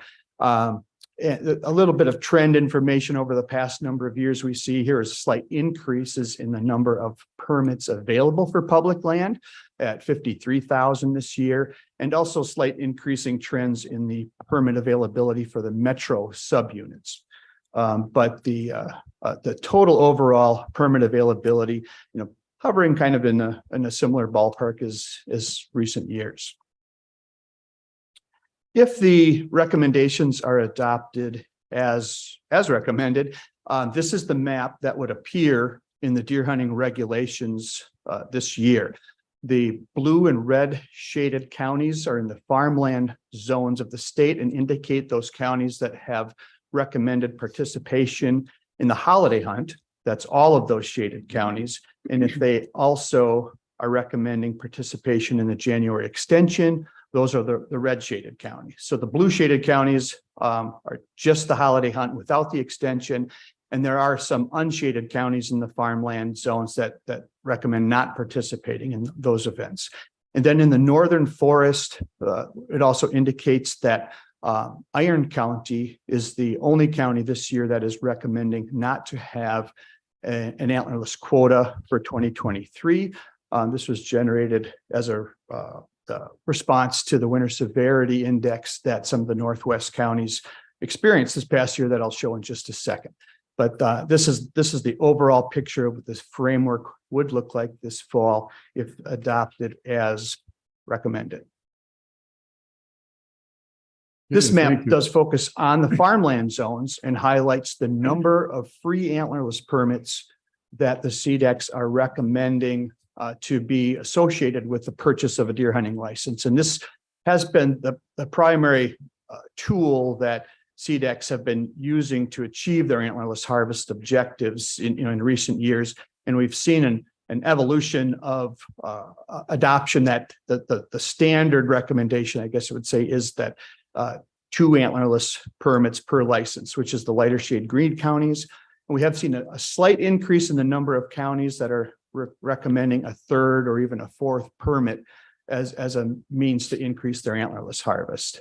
The gray shaded counties are recommending just a single antlerless permit be associated with each license. And then finally, to just touch a little bit on one of the unique situations that the CDECs were working with, the Northern Forest, always has a story of its own every year. And this year, the interesting thing was the deviation in the winter severity index that resulted from the extreme snowfalls that the Northwest counties had.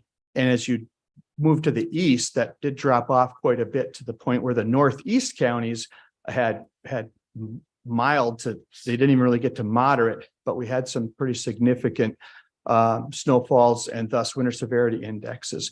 Those CDECs deliberated that quite a bit. And as a result, as I said earlier, Iron County did opt to choose what is referred to as a bucks only season this year. Although that does not mean there will be some limited antlerless harvest, because they did support continuing junior antlerless permits to be valid in their county. The other Northwest CDECs, in consideration of past harvest trends, in some cases left their permit recommendations pretty stable from the previous year, but we did see 5 or 6 units that did back off on permit availability or opportunity in response to the winter severity index. So with that, that's the background along with the written documents we provided, and I would ask adoption of those recommendations and be happy to take any questions. Thank you, Jeff. Any questions for Jeff?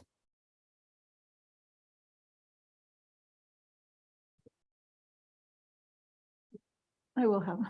Okay, Just go ahead, Sandy. A quick one on winter severity. So with from Bayfield County, there's a significant lack of data throughout the county that would lead to that number being maybe not as accurate as it could be, just because the Barrens habitat is such a higher elevation and receives significantly a different amount of snow than some of the areas right around the lake. And I wondered, is there an effort to do a better collection?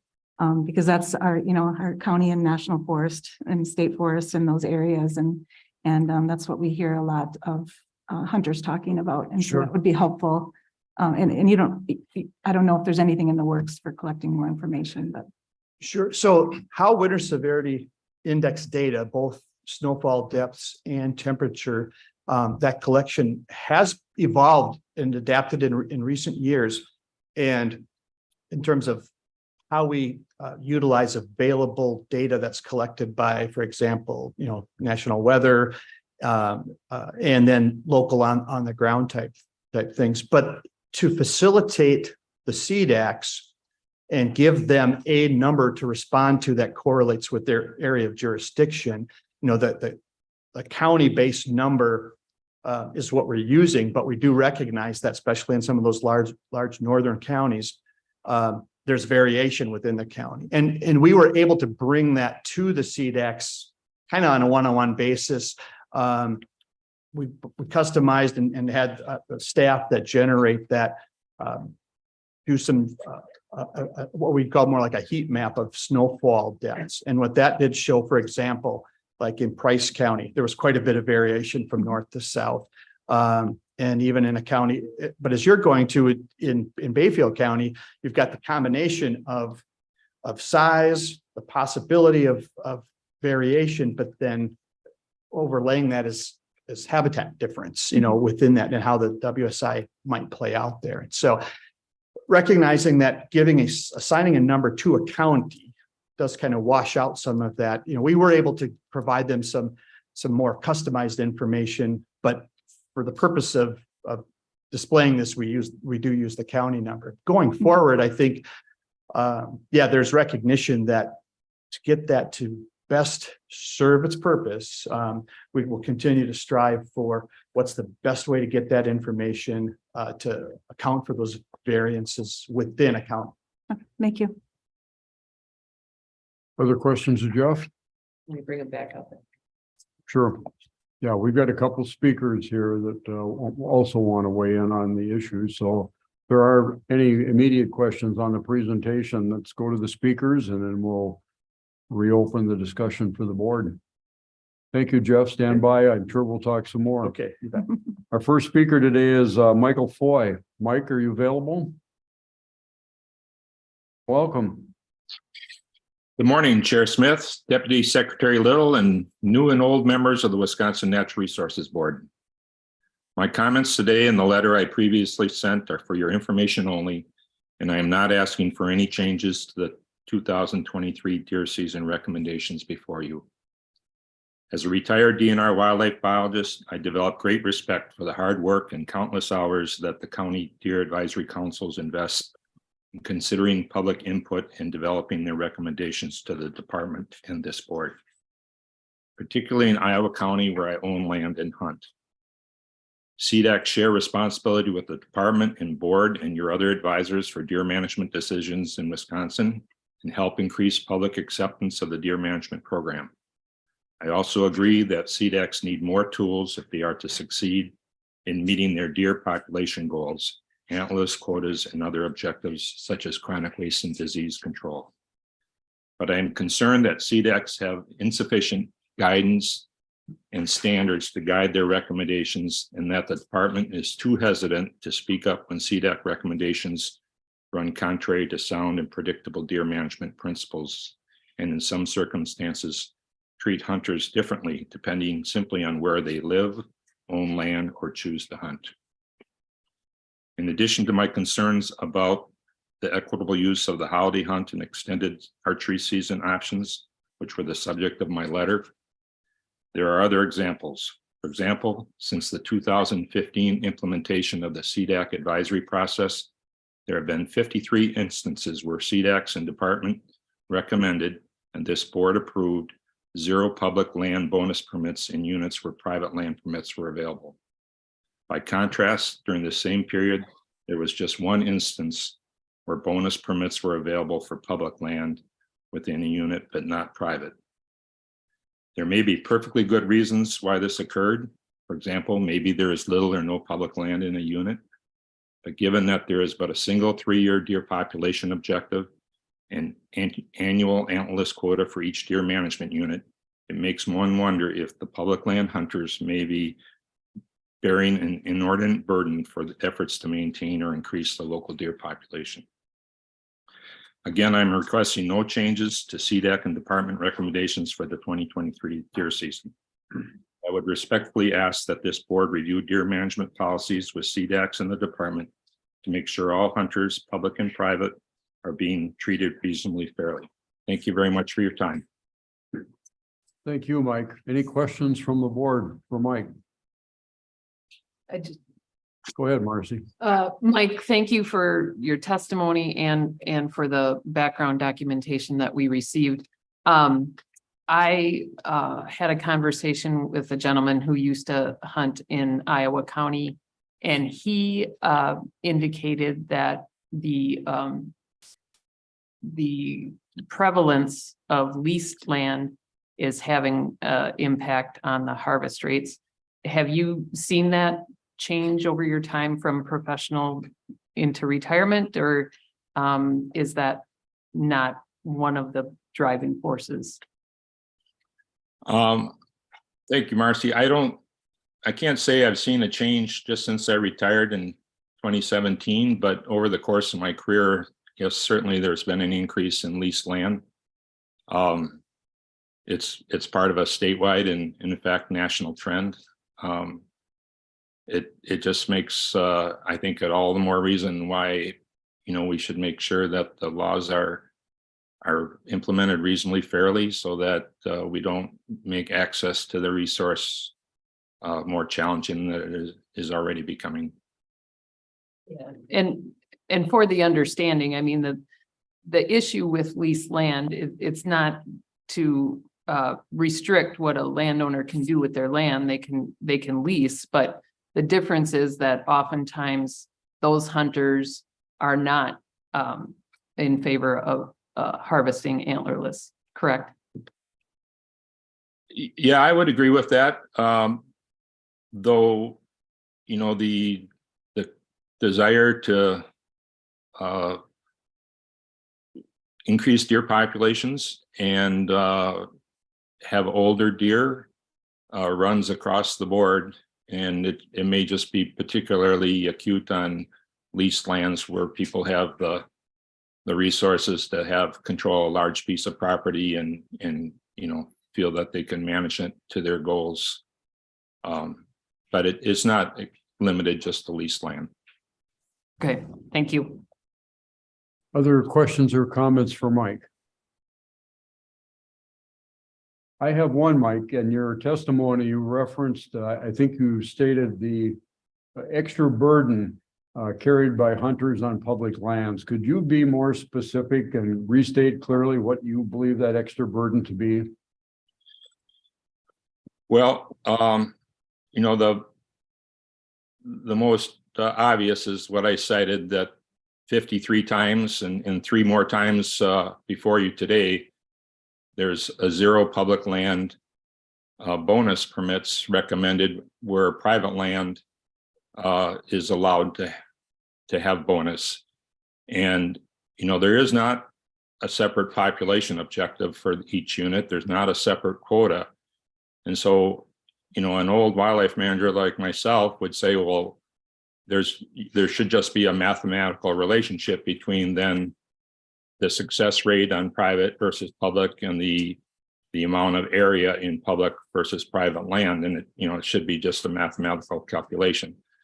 I understand that, in 2014, the deer trustee wanted to get away from such hard and fast rules, but still it comes down to, this board and the department have a duty to make sure that people are treated equally under our laws and the implementation of them. And I just think you got to tighten things up a little bit, because at some point someone's going to complain in a more formal manner, and there's probably some exposure on the part of the department where they can't document why these differences of treatment are happening.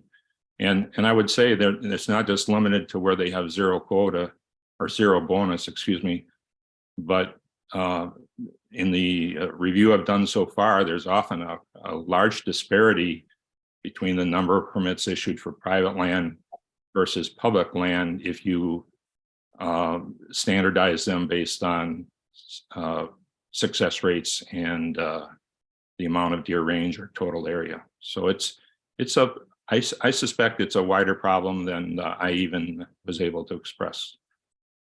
Well, thank you for your advice. Other questions of Mike? Okay, thank you, Mike. Thank you. We have another public speaker, and again, Rob Bowman, Chairman of the Conservation Congress. Rob, are you there? I am. Can you hear me? We can hear you loud and clear. Thank you. Good. Thank you, Chairman Smith, board members. Want to start out by thanking all the CDAC members for their work this last year. I hope all of them consider reapplying for this upcoming 3-year cycle. This process would definitely fail if it wasn't for their willingness to serve sportsmen and women in their county. Wisconsin Conservation Congress supports the final season structure and quota recommendations advanced to you today by the DNR, except for the DNR's recommended change in Marathon County.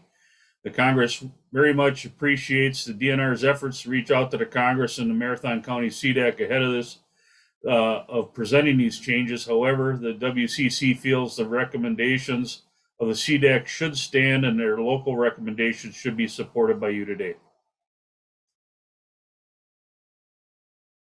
Any questions of Rob? Sandy? Hi, Rob. Hi, Sandy. How are you? This is Sandy. I'm good. Thanks for coming on today. I did listen in on your leadership team meeting the other day. And I didn't hear whether you were able to talk to the county chairman from the CDAC or Congress. Were you able to do that for Marathon County? No, but I did go back. I just went back and looked at their minutes this morning. And we're talking 200 tags. Let me see. Let me pull up their minutes.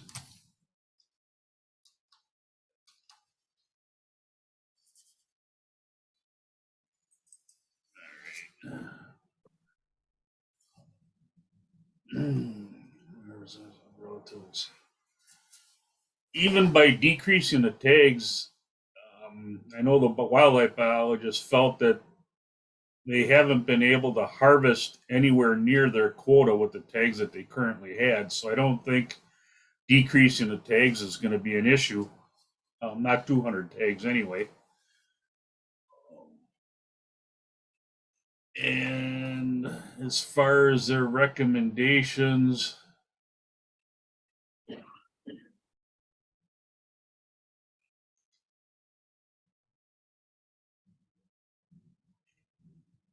give me a second. I'm looking over the minutes to see what they recommend or why they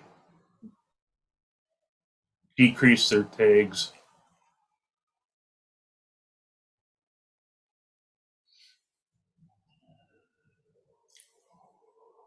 It seemed like it was an attempt to adjust for increasing the private land tags. So they had about the same amount that they offered the year previous.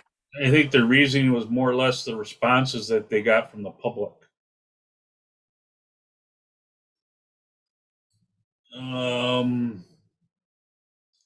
Private land, well, they did say that 32 said that it needs to be lowered. 105 people said the same. 17 people felt that it needed to be higher.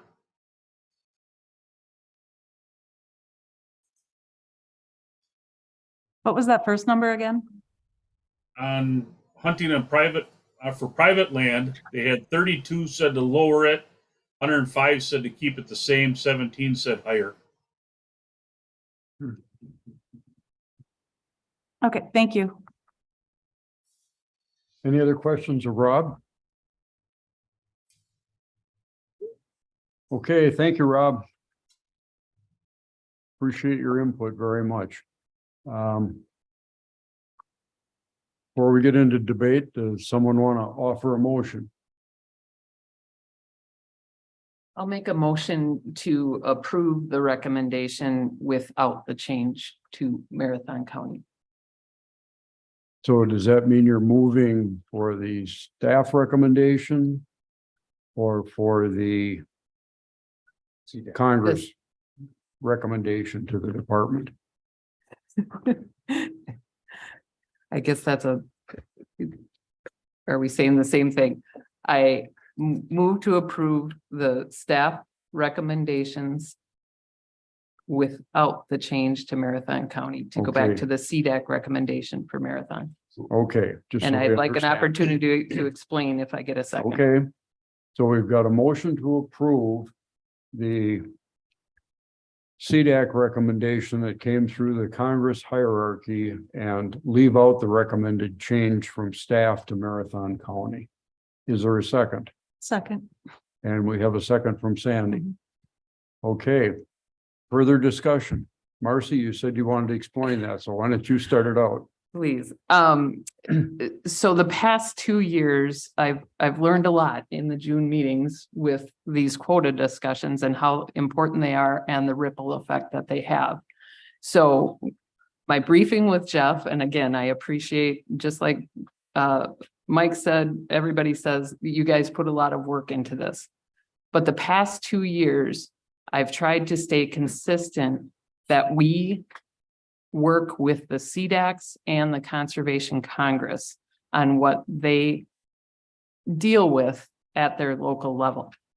And so for the 200 deer change in Marathon, I asked the question about Iowa County.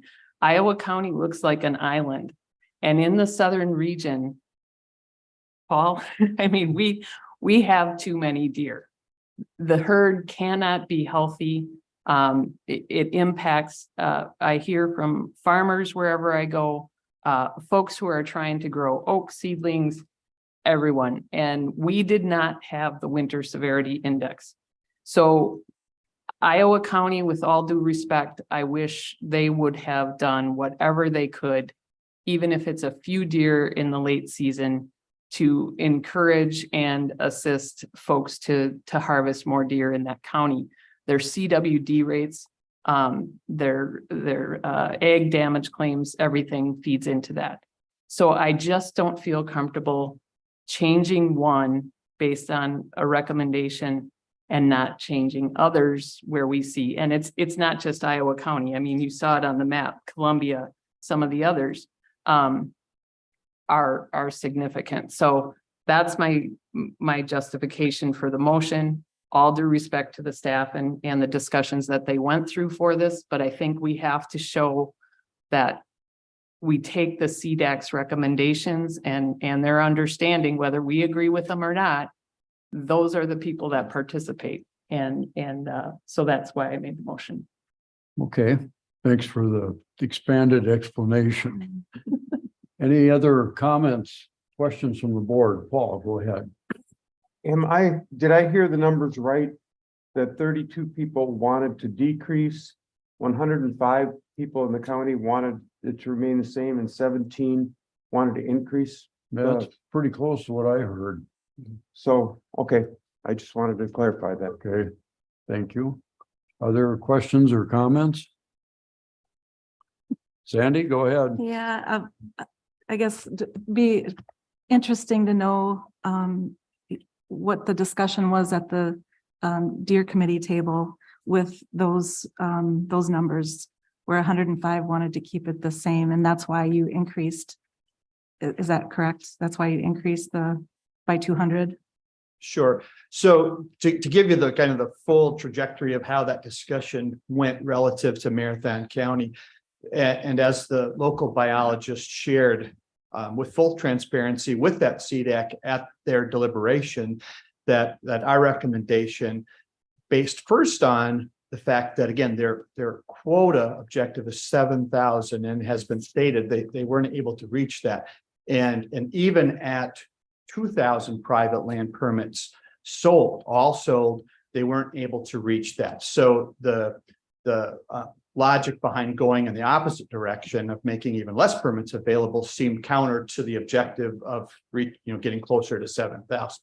So that was the primary driver. And actually the Deer Advisory Council's recommendation for private land permits was even higher than 2,000 to go beyond that.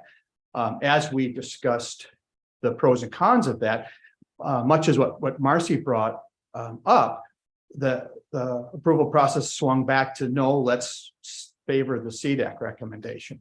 And then it moved to a compromise of, well, given what was stated, not meeting the objective, and as you're pointing out, the fact that if you actually treated the public input, and that's one of the challenges the CDAC always has, is that public input tool a mandate or just an observation? But if you treated it at face value, the vast majority said leave it at 2,000. Mm-hmm. So that's where that's how, as a department, we ended up at 2,000. Okay. Well, having been a CDAC member, yeah, and gone through and had the NRB change recommendations, not once, but several times, I yeah, I'm having heartache right now over what to do with that, but I did want to see what everyone else thought about this. Just to reiterate, you reached out to the CDAC and the response was? I did not get a response. I talked to the chair on 2 occasions. As we always do, we're very transparent to offer the opportunity to say, here's why we're making an alternate recommendation, and offer the opportunity to have a follow-up meeting to discuss it. And I think probably because of, as has been brought up, the relatively minor change, I think in general, people felt it probably wasn't worth, doing that any further. Now, it's pretty clear, it's one or the other. Mhm. Thank you. Okay.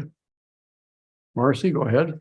So then in that same train of thought, if we look at Iowa, Columbia, and Marquette with the holiday hunt, but not the holiday hunt and extended archery. And I understand that extended archery doesn't harvest a ton of deer, but these counties are not even getting close to what they set as the quota. Why wouldn't we do the same with those and say, we need, based on the herd, we need to give them every opportunity. If they take out 9 more CWD infected deer, that would be, a good thing. I think, Marcy, and thanks for that question, because it brings up a good point. And I think what that comes down to is more of the fundamental CDACs were created and developed to garner some ownership within the community of the decision. And what comes along with that is, the potential for inconsistency as far as that approach from one county to another. And as they weigh these difficult decisions and the amount of public feedback they get, which may not be consistent. And so we see that play out. And so I think it then would maybe it does become a domino effect of, well, if you're going to do this, then why wouldn't you do this and do this? And so that speaks to, I think some, discussion as the CDAC process learns and evolves over the almost decade that we've had. As has been talked about in previous meetings, what adaptations might we make in the future, in consideration of that. But as we look for where we are now, based on our past history, that specific decision point has pretty much been, we've left that ownership with the CDAC. Well, and then maybe we could work on Calumet, Fond du Lac, and Dodge as well for any extended season, but. Okay. Other questions or comments? I have a couple. Rob Bowman gave us his impression of why Marathon County chose to drop that number down by a couple hundred, which, as you said, is a relatively minor adjustment. Do you have any insight for the board as to why Marathon County chose to make that 200 adjustment that is not significant in number, but maybe there's more message there that we should be aware of? Honestly, Chairman Smith, I don't. As Rob was looking at the minutes, I did not find a clear. What I do know, as you go through the minutes in Marathon County, as happens in other counties, they actually had several motions made that failed. And so at a certain point, after you get to about the 3rd or 4th attempt of getting a motion passed and accepted, you start to enter that realm of compromise, maybe a little bit more, just to accomplish, that. And as I think Sandy brought up, to me, it seems reasonable that they may have gone at, let's end at a similar permit level as last year and compensate for the increase in public by shaving some off on private. I can't say for sure because I could not see that clearly laid out in the minutes. The other question related to that, do you have any insight as to the utilization success rate on these tags in Marathon County? Are these tags that people are using and they're harvesting with, or are they just a number that's out there that doesn't have a meaningful impact? Yeah, and I guess that is one of the things that made Marathon County situation a little bit unique, that drew some attention. And it is that when the permits are sold out and there's more demand for them, you tend to see a little bit higher success rate. But actually what's playing out in the background there is the other decision point that we brought up, that whether the county chooses to offer a single free antlerless permit with license as opposed to multiple. And so under a different scenario where, let's just say Marathon County offered 2 free tags, like many counties do, that would probably reduce that demand for those bonus tags for sale. And that private bonus tag issue probably wouldn't even be an issue. But Marathon County, being a larger county, probably feel, they're looking at more variation across the landscape and trying to account for what they perceive as, different opportunities on one part of the county versus the other and catering to one. That's a challenge they have to deal with. But I think part of that is an issue in this county because they're offering a single, free tag. Okay. Other questions or comments for Jeff? Sandy? Just a last comment. So I've been just weighing this for a few days now. And I think the difference, as we just talked about earlier, between this and the changes that the board did in the past for northern counties was that they didn't have DNR support from the Deer Committee, where you made an attempt to reach out to the CDAC, you didn't hear anything back. It's a low number. In the end, I don't know if it'll make a big difference in the harvest. But with the DNR support, I think that this board could make the decision to make that change and not have it be the same as it has been, done in the past, where the board just did that independently of what the DNR or the Deer Committee, I should say. The Deer Committee recommendations. I don't know if I said that all correctly, but yeah, I just wanted to state that. Other questions? I have one more, Joe. The eggland tags that are handed out with the licenses vary from county to county, 1, 2, 3, 4, depending upon the counties. You mentioned there's been a slight increase in the 4 tag option. My question to you is, do we have good information on the utilization rate of those tags? And the reason I ask, I've gotten feedback from some people that buy their license, they get this mitt full of free antlerless tags and they have no intention of using it. And their reaction is it devalues the deer as a big game animal when we're just throwing out all kinds of tags that people haven't asked for and they're not using. I'm curious for your perspective and the feedback you're getting there. I know we want to offer ample harvest opportunities in the egg lands. And with our representation on the board, people that have ties to that egg community, I'm just curious to see if we're doing something that is perceived as helpful and useful, or if we're doing something that unintentionally is undercutting or devaluing the deer management program.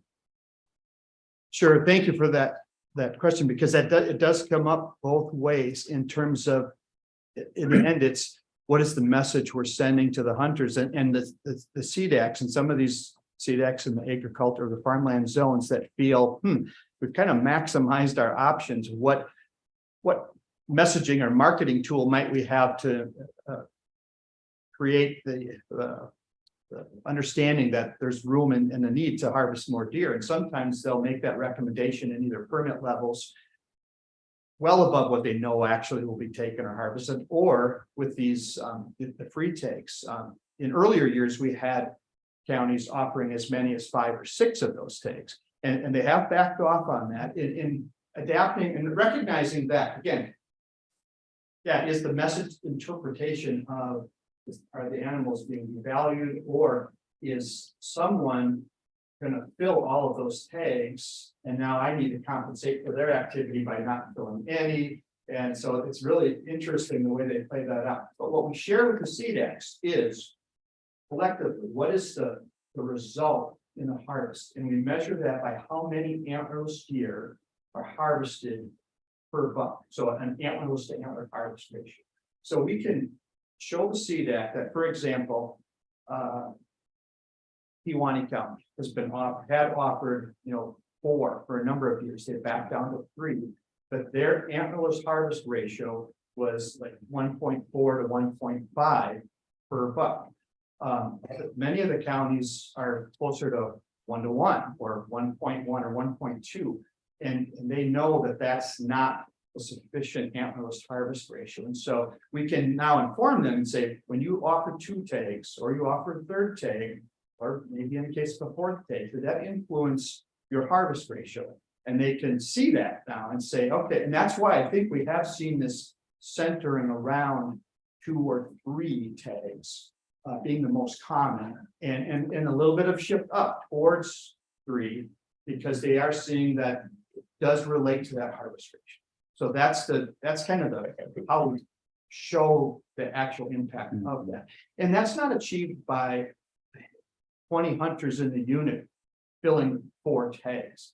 That's achieved by hundreds of hunters taking 1 additional deer. One of the things we know, and one of the real nice things about our harvest, our registration data set, is that we can track hunter behavior in terms of their choices. And we know that, successful hunters, once they have a deer, the incentive to take a second deer drops down quite a bit. And then the incentive to take beyond that really drops down. So it's not the hunters that are taking 3, 4, 5 deer that are influencing the county level results. It's hundreds of hunters just taking 1 additional deer.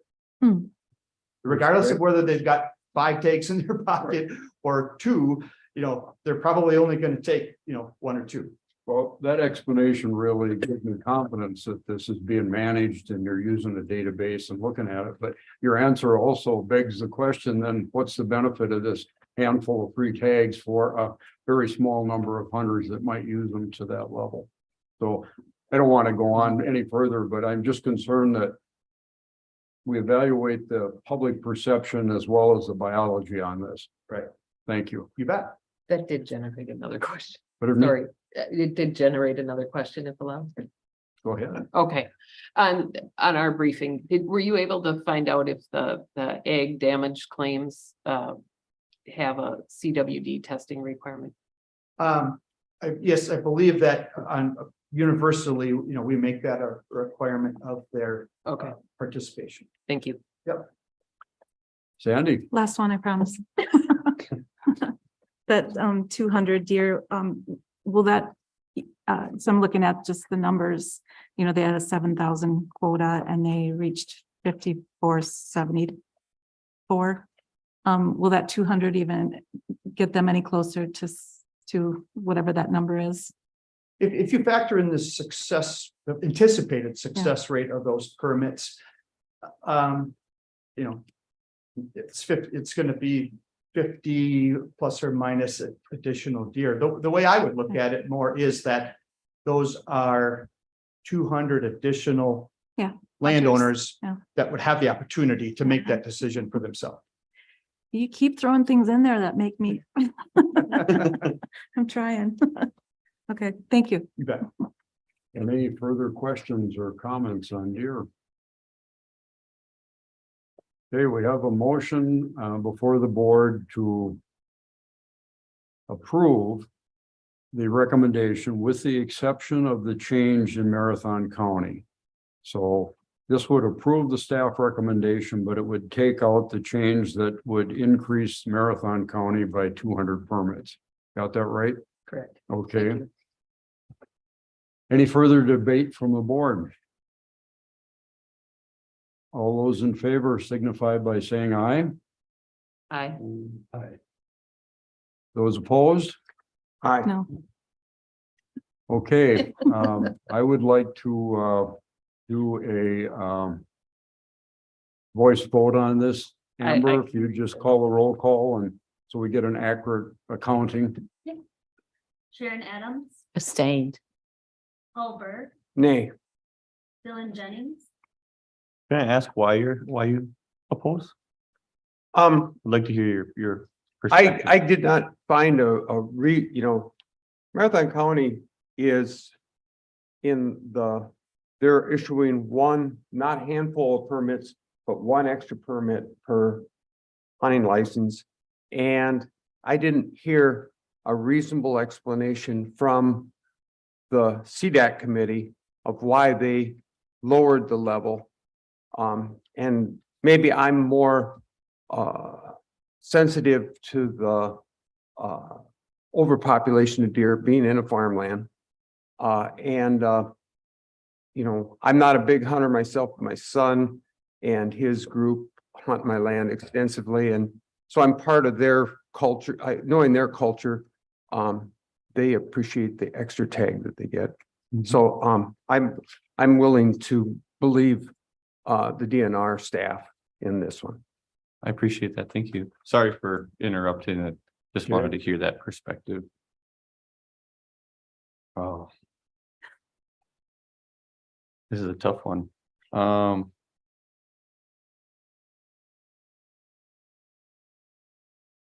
So if I'm understanding this correctly, I don't mean to, I know we're voting on this, but it's a lot of discussion around this item.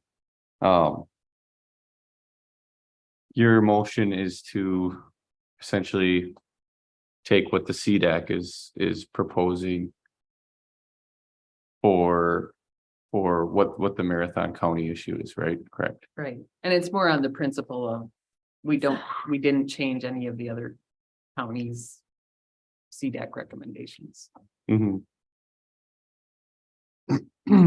Because I guess just from my perspective, and I guess I didn't speak up earlier about this, but I could see that being a big issue for as a subsistence harvester, somebody that, you know, that hunts deer to solely just feed our community and put deer in our freezer.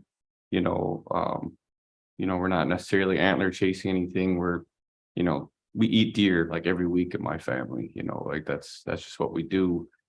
You know, the thought of potentially taking some of that out of people's, like kind of what you're getting at. I feel some kind of way about that. And I understand the implications and what you're talking about. But yeah, that's where I would come from. I really appreciate all the time that the staff have put into, I guess, working with the CDAC. But yeah, I'd probably also have to oppose that. Okay, thank you.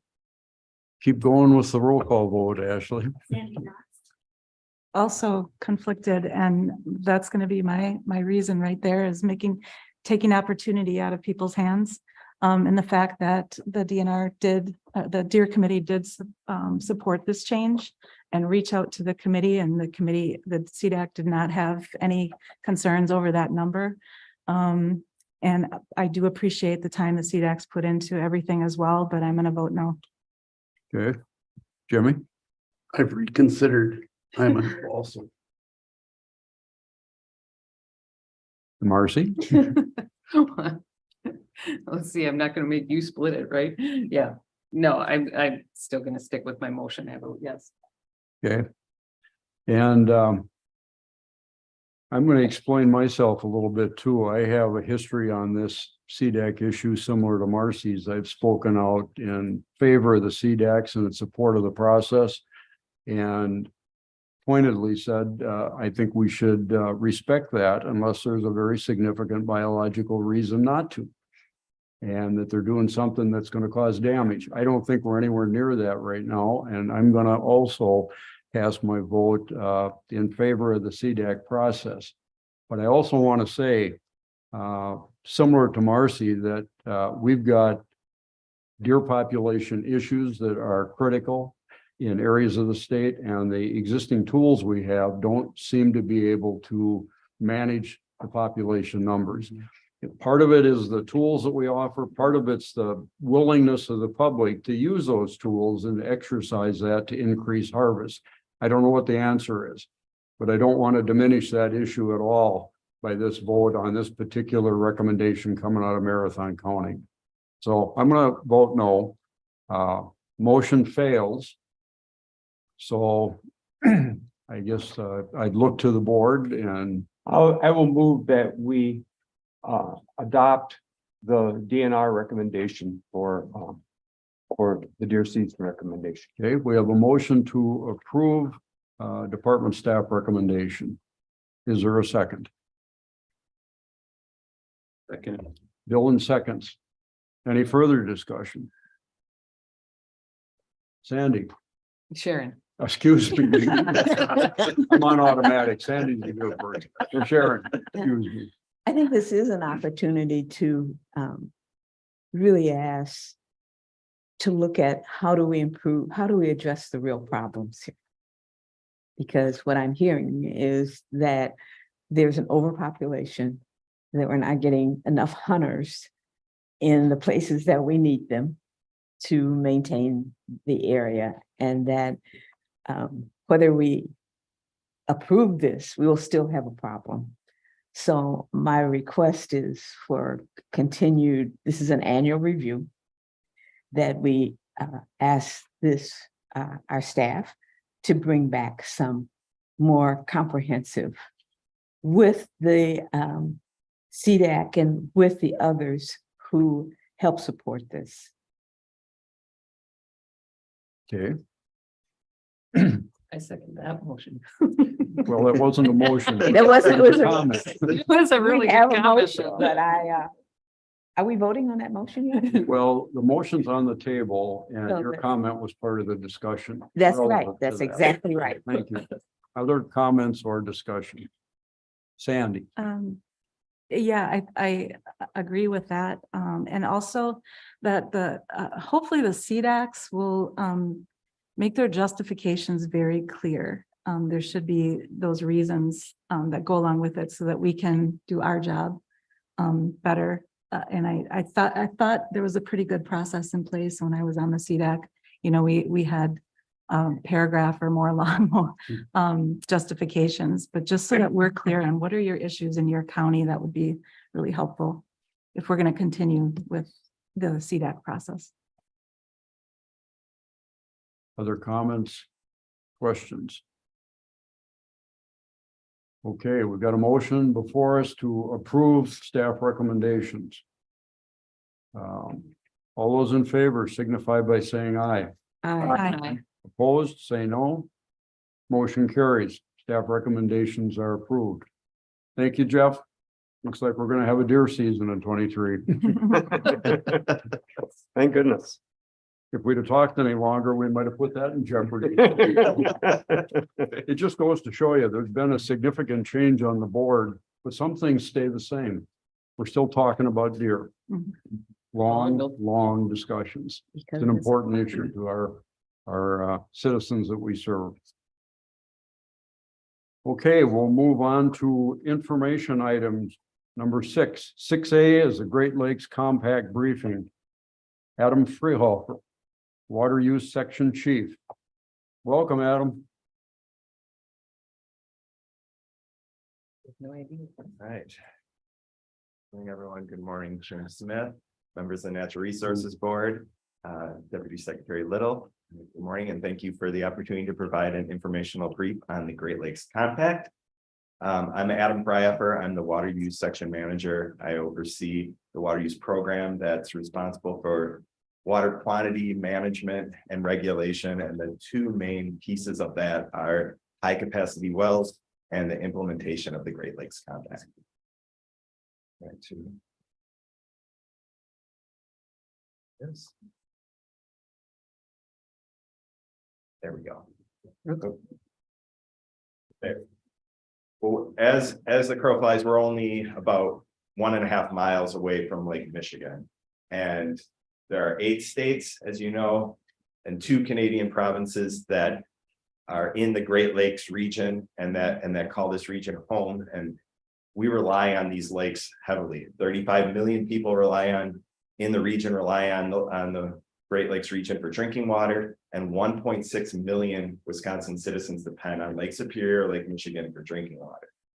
The region generates 1.5 million jobs, 60 billion in wages annually. And as importantly, there's 3,500 plant and animal species unique to this region. So culturally, economically, ecologically, public health related, we view this as a very significant region. Not only regionally, but globally, this area is. So with that in mind, I want to talk a little bit about water quantity and how we manage it in the Great Lakes region and Wisconsin's role in that, because we are a leader in this effort. little bit of history. So I'll go through this quick, but just to give you some context of where I'm going to be talking about in terms of the compact today. Back in the 1800s, Chicago was at the forefront of using Great Lakes water. They were trying to figure out a way to deal with their public health crisis in the Chicago River, lots of waste in the river, people getting sick. They also want to deal with navigation, connecting the Chicago River, the Great Lakes with the Mississippi River. And ultimately an engineering feat, the Chicago diversion, a canal through the Chicago River, reversed the river and sent Lake Michigan water, Lake Huron water to the Mississippi River. It lowered the Great Lakes by 2.5 inches. It was a significant diversion.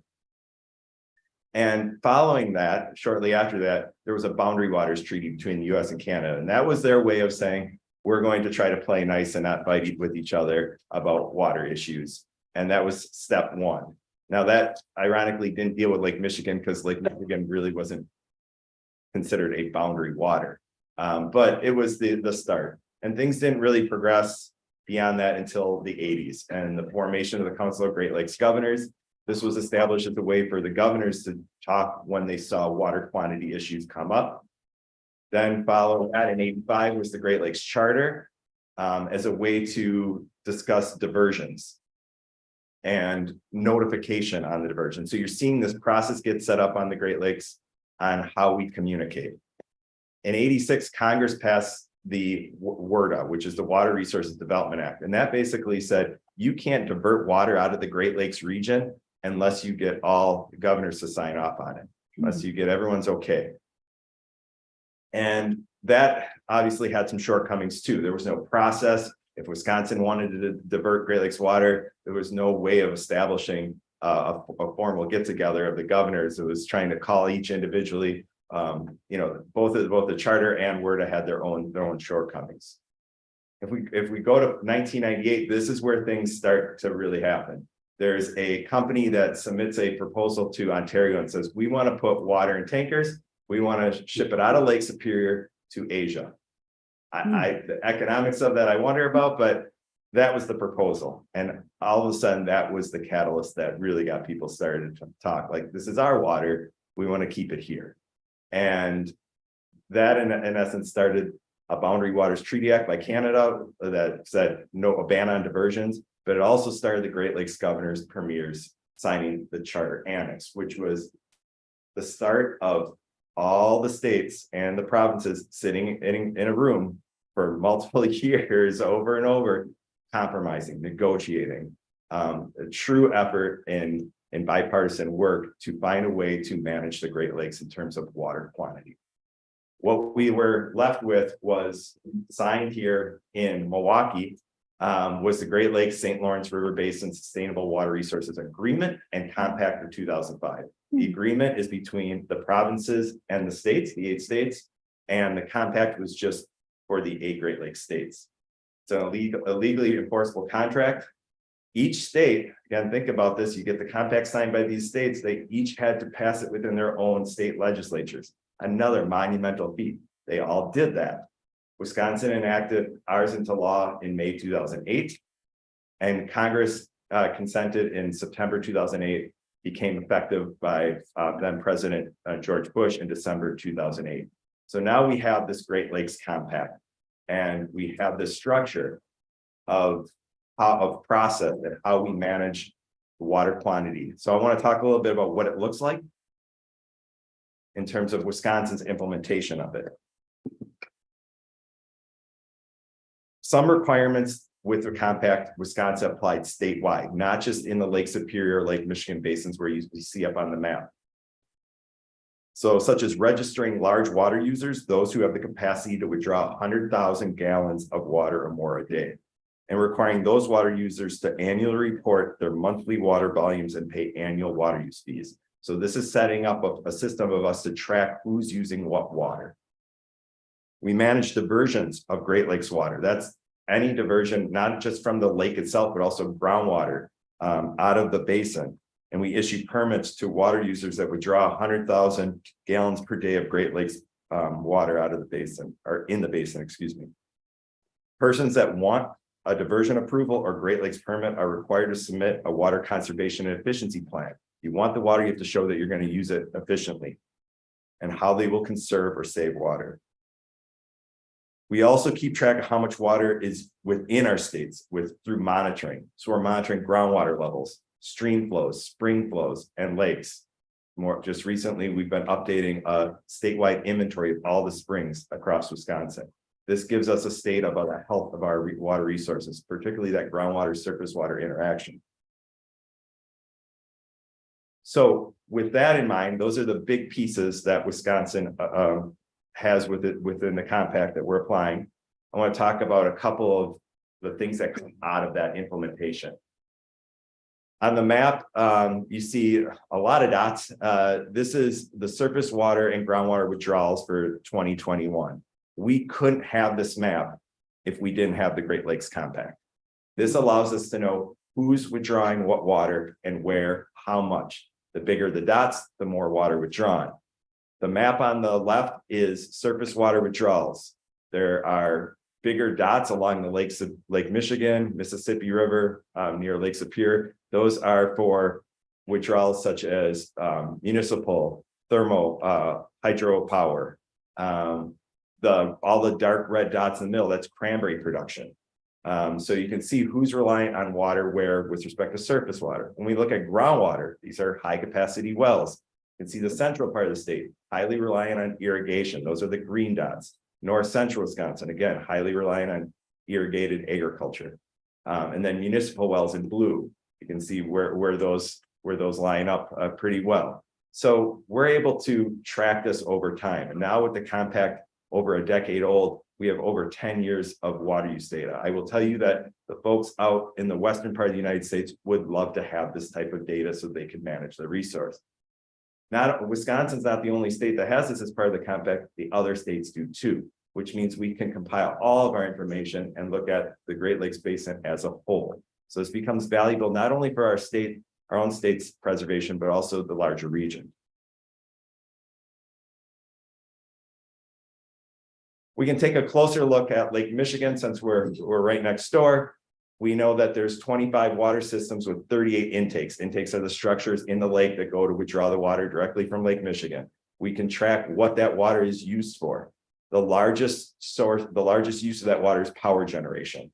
And 70 billion gallons is used for everything else. So 1.2 trillion for power, 70 billion for other uses. And a lot of that is residential water use, water supply for our population, particularly in southeastern Wisconsin.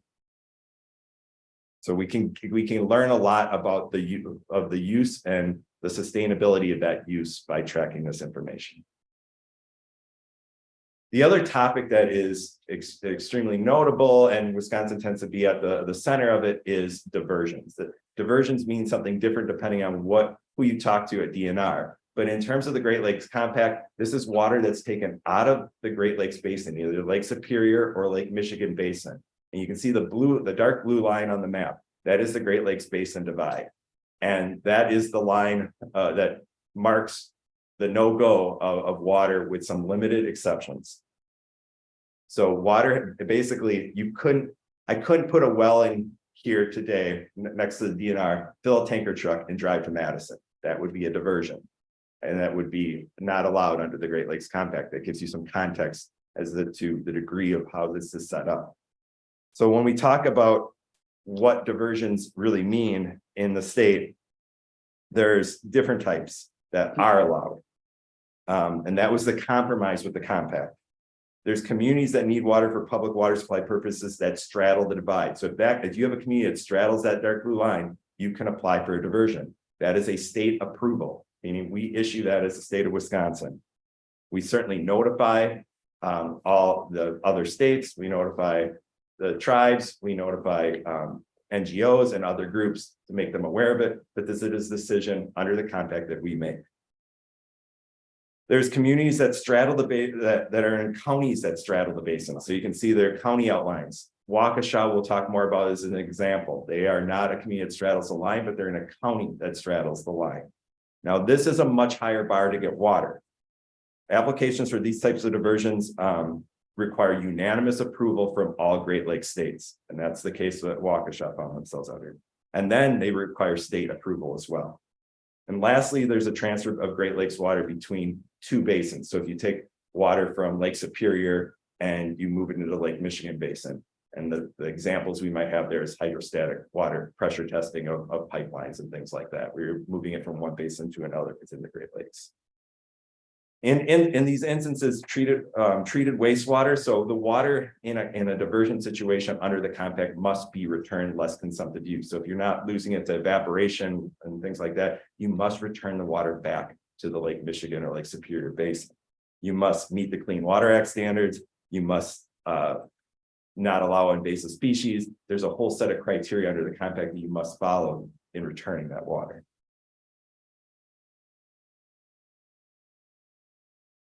And as I said, Wisconsin's been at the forefront.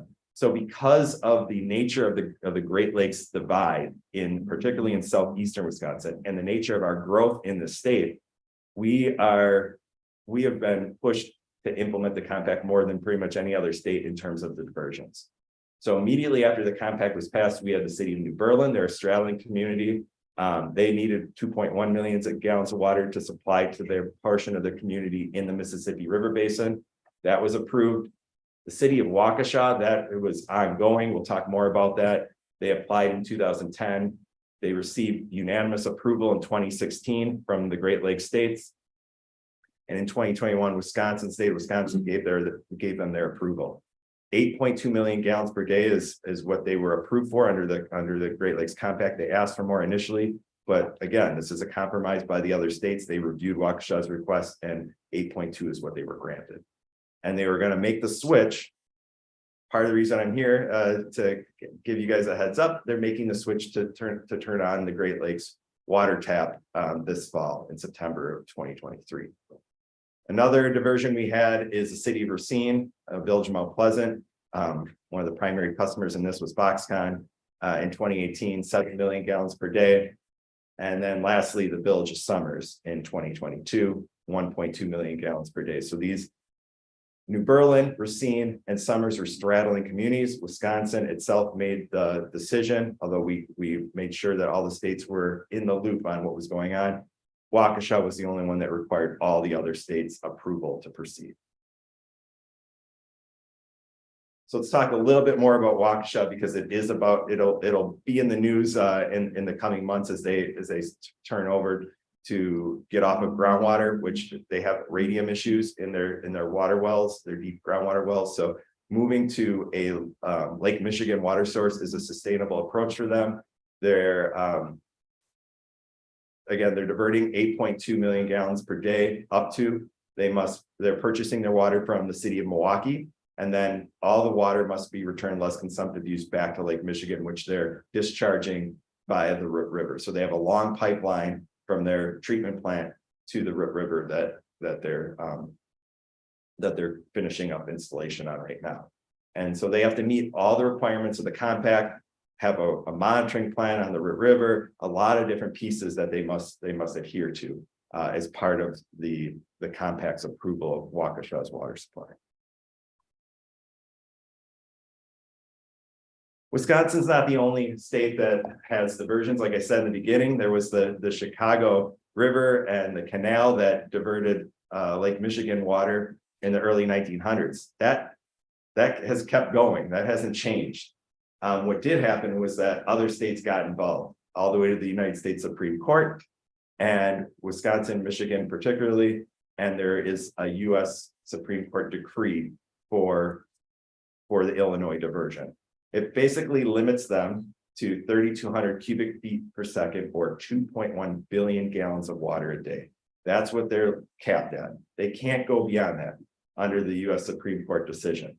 So they can serve who they want in the greater Chicago metro, but they can't go more than that. So they have, every 5 years, they give us an update. Wisconsin's invited to head down to Chicago to meet with the Army Corps in the state of Illinois to hear about how they're tracking all this and who they're serving. And so they do a good job of updating us, keeping us informed. And as their populations grow, they're trying to find ways to conserve water, to not exceed that diversion amount, and serve more people. Most recently, some of their communities are running out of groundwater. the cone of depression, the drawdown from groundwater was too great, and they have to go on to a more sustainable supply, which is the Lake Michigan water supply. It's up to the state under that US Supreme Court decree to follow the rules and stay within that diversion amount that they have. So again, we're not the only community, but the only state that is dealing with this. All the other states in some way, shape, or form also have diversions as well. Diversions and water use tracking, these are all, coming up with a process for this was all huge benefits of the establishment of the Great Lakes Compact. But when people ask me now after almost 10 years in the water use program, what do I see as one of the greatest impacts of the compact? It's really this. It's the fact that twice a year we meet in person and we discuss and we keep up on what's going on in the region. What's the challenges we're facing, whether it's a new chip plant coming into New York or a new fish farm in Ohio. What is happening across the region and how are we handling it? Maintaining these relationships, this line of communication keeps us out of trouble when we hit the challenges like a Waukesha, where we have an application that required all the states to be involved and the provinces as well. So that's the benefit. In fact, just a couple of weeks ago, Secretary Payne, as a designee of Governor Evers, chaired the Great Lakes Compact meeting at the School of Freshwater Sciences, which I understand you toured. And so we were the host. And again, it was a great example of being able to meet, discuss the issues, hear from community groups about what they were doing in the greater Milwaukee area, hearing from Blipwick on better ways to engage with the tribes and things like that. So these meetings happen, we continually have this dialogue and how to manage water quantity over the long term in the region. So with that, I thank you for the time, and if there's any questions, I'm happy to answer them. Thank you, Adam. Questions for Adam? Definitely. Go ahead, Marcy. Okay, thank you. Really interesting presentation. I appreciate it. So the only thing that really gets addressed is the quantity and who's using it. Have you seen, or are they tracking the use with new technology, conservation efforts? I would think something like Chicago or Waukesha could have some requirements that people use less water or, make best use of their water. Is that a part of the discussion? It is. So Chicago realized that they were losing a lot of water and through leaky pipes. And so they've required even the new communities getting on Lake Michigan water now to do a complete inventory of their pipes and where they're losing water, basically a water audit. And so that is a benefit of what comes out of this is we're taking a closer look. When the Village of Summers applied for a diversion with us, they took a look at their pipes and they replaced many of them. And now they're looking at what's most economical in terms of water conservation. Where do they put their money to save the most water? So those conversations do happen now as a result of the compact. Yeah. Okay, thank you. Sharon. Thank you for this briefing. It's just absolutely informative, and it does, of course, raise lots of questions. One of many, I'm just going to ask one if I stay on my good behavior. I heard, I think, that the diversion requires a return back of the water. Have you been tracking has this been tracked? How, if I heard it correctly? Yes. So I'll give you an example. So when Racine applied for a diversion of Great Lakes water in 2018, part of it was to support the Foxconn development. Whatever they were going to be serving across the divide, they needed to be metering and tracking. What was coming back, they needed to have meters actually in the pipe. So we were measuring exactly what was being returned, and we could look at the volumes in and out of water. That's how carefully that gets tracked through the water supply system to make sure the water supply and the wastewater return volumes match. And that when we look at it, we can say, oh, the consumptive use is in the ballpark. Like you're losing about the amount of water we thought you would lose being a brand new system of infrastructure, new pipes and things like that. Or where's all the water going? There's no way you're losing this. So it allows us to keep a close eye on that. If you have a diversion approval under the state of Wisconsin, you're required annually to report to us. And those are the things they have to report is what water they're sending over the divide and what water is coming back. So we can keep an eye on that. Go ahead. What are you Sharon. finding? Well, we're finding, most of these diversions are relatively new. So we're establishing this baseline right now. Okay. And we did know, like even initially with Racine, is the volumes were so small that they were moving over that the meters weren't picking up. Well, we were able to see that right away and say, can we fix the meters so that you can get better readings? Just that conversation with the municipalities, I think, has been really helpful. There's a constant effort, as Marcy alluded to, on the conservation side to make sure if we are seeing issues that we're getting ahead of it to say, well, can we conserve? Can we fix the pipes? You know, what are the issues? But right now, we haven't seen it. I just thank you for this. This is so important since water is a finite quality. And there's so many points here that I believe will direct us in proper conservation. And this would be one of them. So I thank you again. Other questions, Paul? One of the slides had, like the majority of water was being used for power generation. In what regard is it used and how much of that is consumptive and how much is returned? A lot of it's once through cooling for the air cooled through towers. And so there is some evaporative loss, but a lot of it goes right back, but it is a use. So we do track it, even if it's returned back to the lake as part of their plan. So that is really what they're using it for, is cooling. And Is it considered diversion if the power generated by that water goes out of the Great Lakes area? So if it's a product of it, we're not considering it a diversion. If it's, most of the power generation plants are right on shore, are right along lake, so they're bringing the water and they're using it. They're not diverting it across the basin divide. They're okay. To that end, as an aside, there's, in addition to the limited exceptions I talked about in diversions, the water can be moved out if it's in containers less than 5.7 gallons. So that goes to the water bottling thing. That issue came up in the Lake Superior Basin and a lot of questions the last few years on that. So that is one exception to, this was a compromise. So that was one of the compromises was the bottling part. But yeah, the power plants are the big users, and that oftentimes when we're displaying the data, we take the power out just to normalize everything to show you relative what everyone else is using. But it's usually once through cooling and things like that. Go ahead. So have there been any applications that have been denied? Well, the ones we've reviewed, we've approved all of them with certain set of conditions. I would say because Waukesha went through the other states and had such a high bar, they had the largest number of conditions. But Racine's approval had a set of conditions they needed to follow. Summers did. Everyone's had conditions to not only be in compliance with the compact, but meet the standards that the compact has set. So we have approved them all, but it comes with some strings. Other questions? Just one last one Sandy? on development. So there's a lot of development here, Waukesha. I'm from over in that area.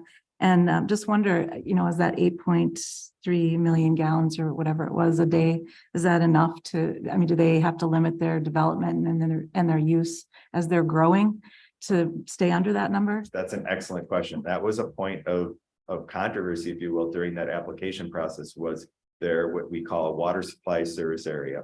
Where are you supplying your water? And the Compact Council, the 8 states, said, you're going to get the water you need to serve where you currently serve, and that's it. So if you want to serve water somewhere else, you're going to have to find a different water supply.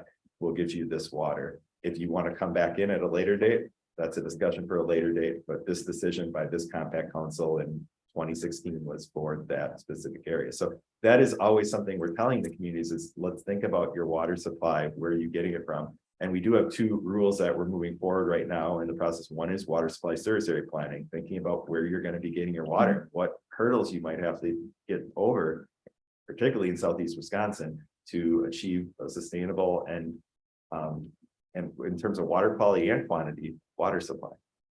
Thank you.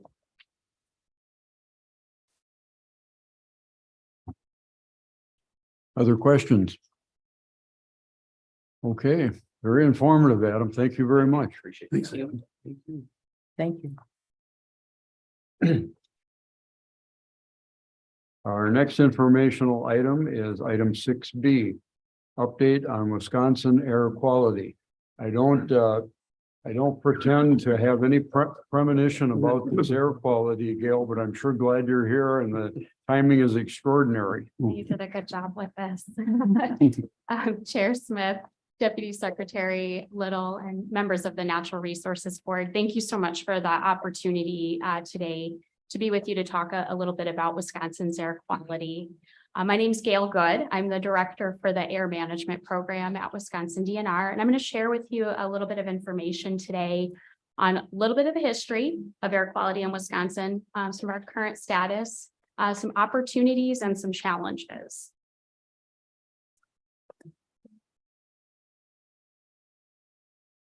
Maybe.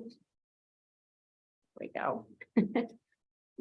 It's definitely worth emphasizing that there has been significant improvement in air quality since the Clean Air Act was enacted in 1970. The Clean Air Act, as you probably know, is comprehensive federal law that regulates air emissions from stationary and mobile sources. Among many things, this law authorized the establishment of National Ambient Air Quality Standards, or NAAQS, for 6 criteria pollutants to protect public health and welfare, and to regulate emissions of hazardous air pollutants as well. The Act calls for the US EPA to work in partnership with states and to solve air pollution problems by using the latest science and technology. The Act and our continued work to implement it has achieved reductions in air pollution, it's protected public health and saved lives while allowing for a robust economy. Wisconsin has been implementing the Act since the 1970s, and the air management program is responsible for ensuring that regulations in the Clean Air Act are followed throughout the state. This is done through a number of measures, but continued quality and consistency in the air permitting and compliance process, a robust air monitoring network, and a skilled policy and planning staff. Wisconsin has been a national leader in implementation of the Clean Air Act. We led the way when it came to nitrogen oxide and sulfur dioxide deposition studies in the formation of the National Acid Rain Program. And while the federal government regulates toxic hazardous air pollutants, Wisconsin has a far more robust state air toxics law. The state has been a leader in ozone research and policy. I'll talk more about ozone a bit here today, and I'll draw your attention to the plane in the slide. Planes like this were used in early ozone research along the lakeshore. And just last month, I listened to some of our research partners talk about continued aircraft flights that they'll take on over the summer to continue to study the formation of ozone, especially along the lakeshore in our state. There's so much to do when it comes to ozone in Wisconsin. I will spend a little time on that, though I know that's not the big news story of today. So DNR Air Management Program carries out many activities to protect human health and maintain and improve air quality. One such activity I mentioned is to implement the National Ambient Air Quality Standards, or we call them the NAAQS. The DNR monitors ambient concentrations of several air pollutants throughout the state, including ground level ozone, particle pollution, sulfur dioxide, nitrogen oxide, and carbon monoxide. These pollutants, along with lead, are referred to as criteria or common pollutants in the Act.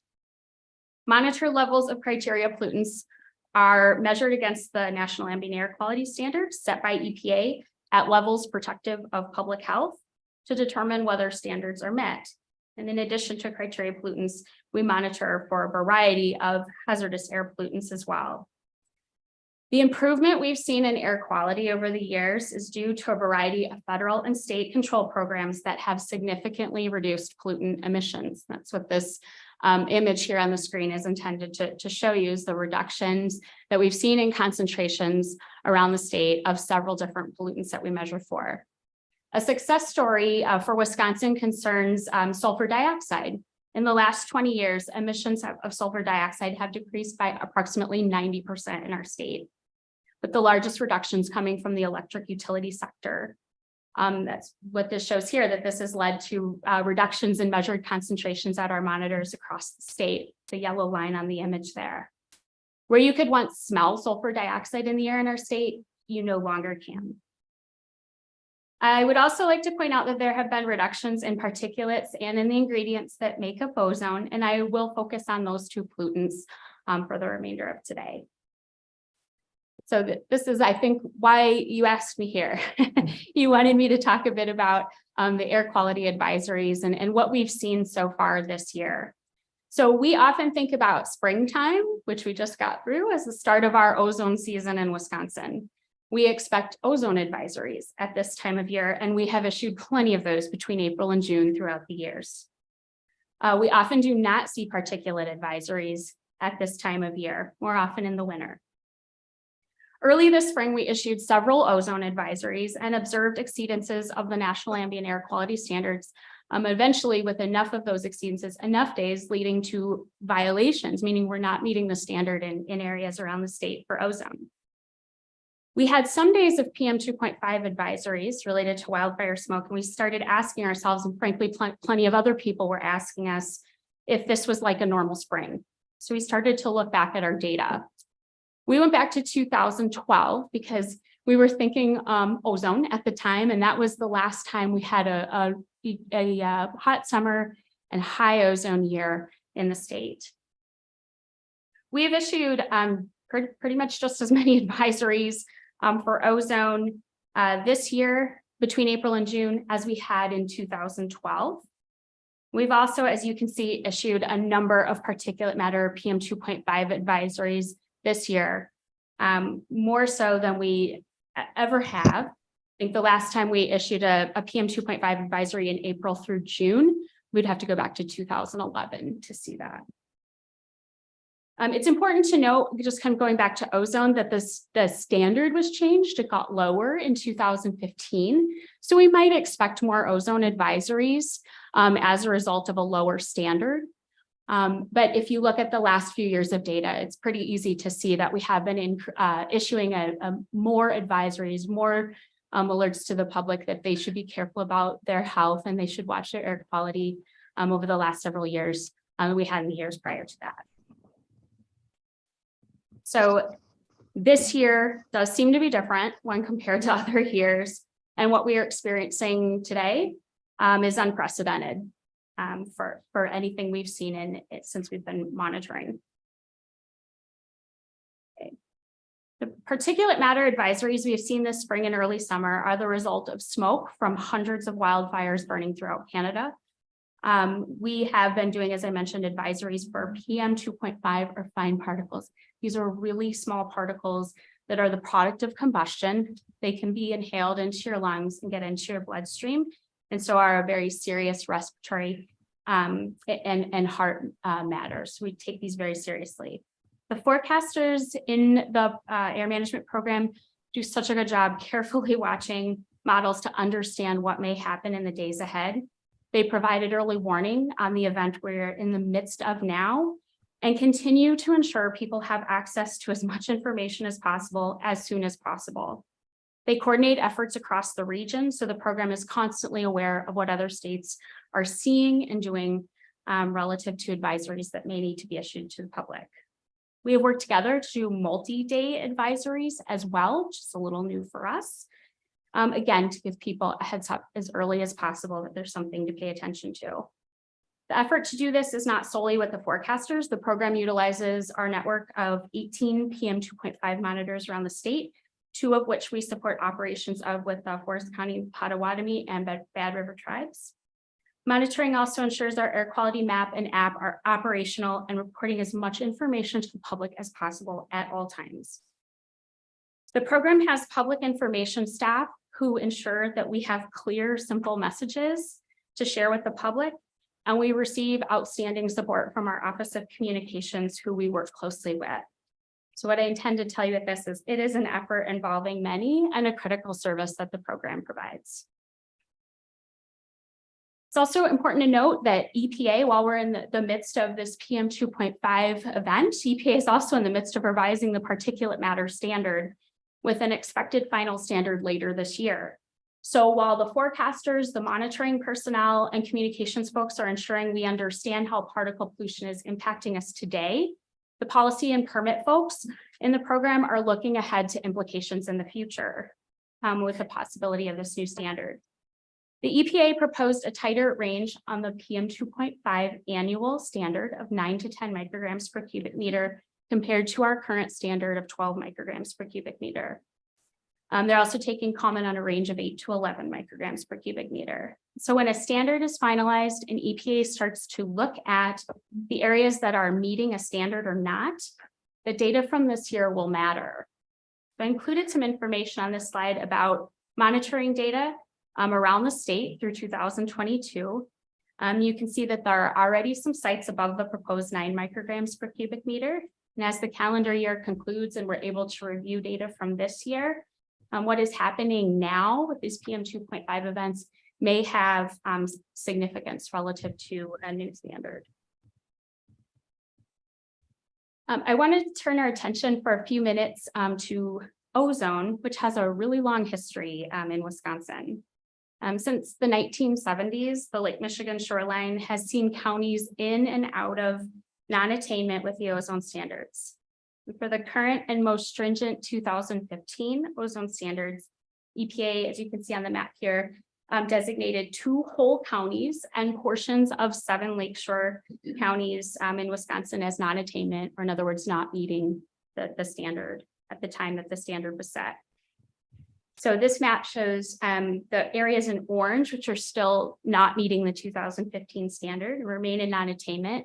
It's worth noting the partial Kenosha County area there is actually attached to the Chicago non-attainment area. So it's much larger non-attainment area than just what you see on the map.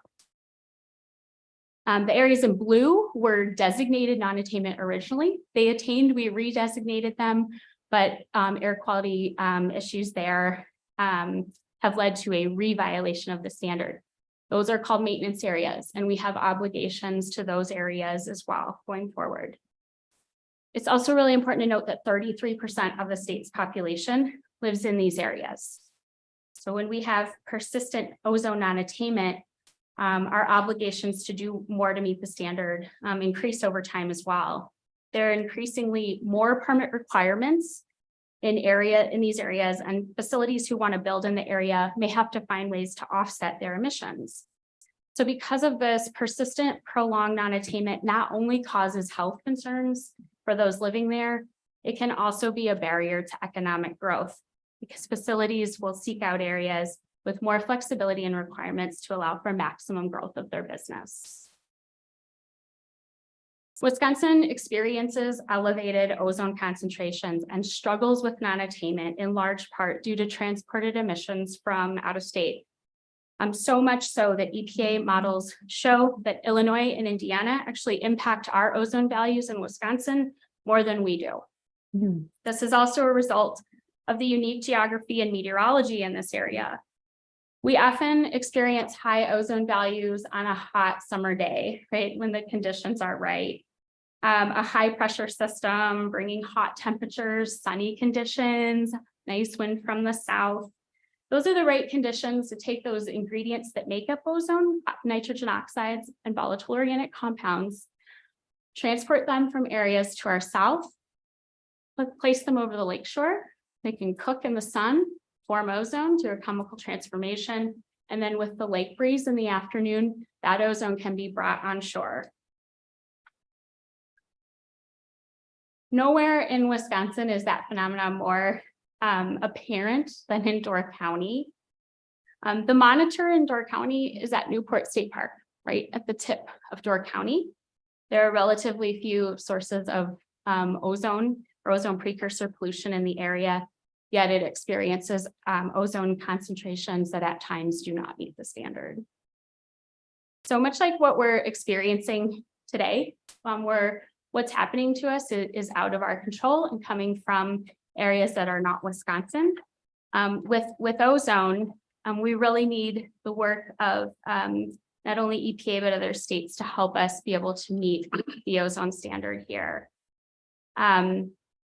We also, it's worth noting, not only is our ozone concentration heavily impacted by transported emissions, but also by mobile sources, cars, trucks, off-road vehicles, et cetera, that emit some of these precursor pollutants. The DNR does not have the authority to regulate vehicles.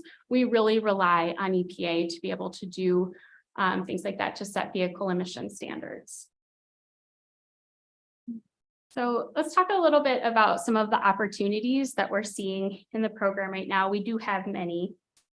You've seen a drive and a lot of news about lower emitting and zero emitting vehicles, especially related to the impact that lower emitting vehicles or zero emitting vehicles will have on climate change. That's important. And we also understand that those lower emissions will have co-benefits to some of the other pollutants like ozone and those precursor pollutants to ozone that are really important here. We also have opportunities that we're seeing around meaningful and increased engagement. We're taking the opportunity at this time to really focus in on what we can learn when we listen. We have had an air management advisory group for a number of years, about 10 years at this point, that we engage with. We just went through a process to make sure that we were, that the representation on that group was more reflective of all of our stakeholders. We'll continue to do that. We have updated some of our really complicated permit process documents to make them more accessible and to be able to hear from more people about what's going on and what their concerns are with some of the permits that we're issuing. And we were just awarded a $500,000 grant to study pollution in the Milwaukee area with an emphasis on outreach and engagement with the community. We're partnering with the Children's Health Alliance on this to understand the prevalence of asthma-related hospital visits in this area. It's important work. We will do this. We will do a lot of this work by continuing to embrace the science and technology that help us best understand some of our greatest concerns in this area. Wisconsin has been an early adopter of sensor technology. You've probably heard of things like Purple Air or smaller, less expensive monitors that people can buy and install easily to see how their air quality is changing over time. We've done a lot of work to be engaged in that and to help people understand what sorts of data they can get from those sensors. We also run extensive enhanced ozone monitoring operations so that we can utilize data to whether we're collecting that or working with our researchers who do a lot of that work too, to make sure that we can use that data to achieve and encourage good policy decisions. A little bit on the challenges. Meeting the ozone standard, definitely a challenge. We can't attain on our own. We really do need action to reduce transported emissions. They're coming to us from out of state. There are rules around how states impact one another. The Good Neighbor Plan is one such rule.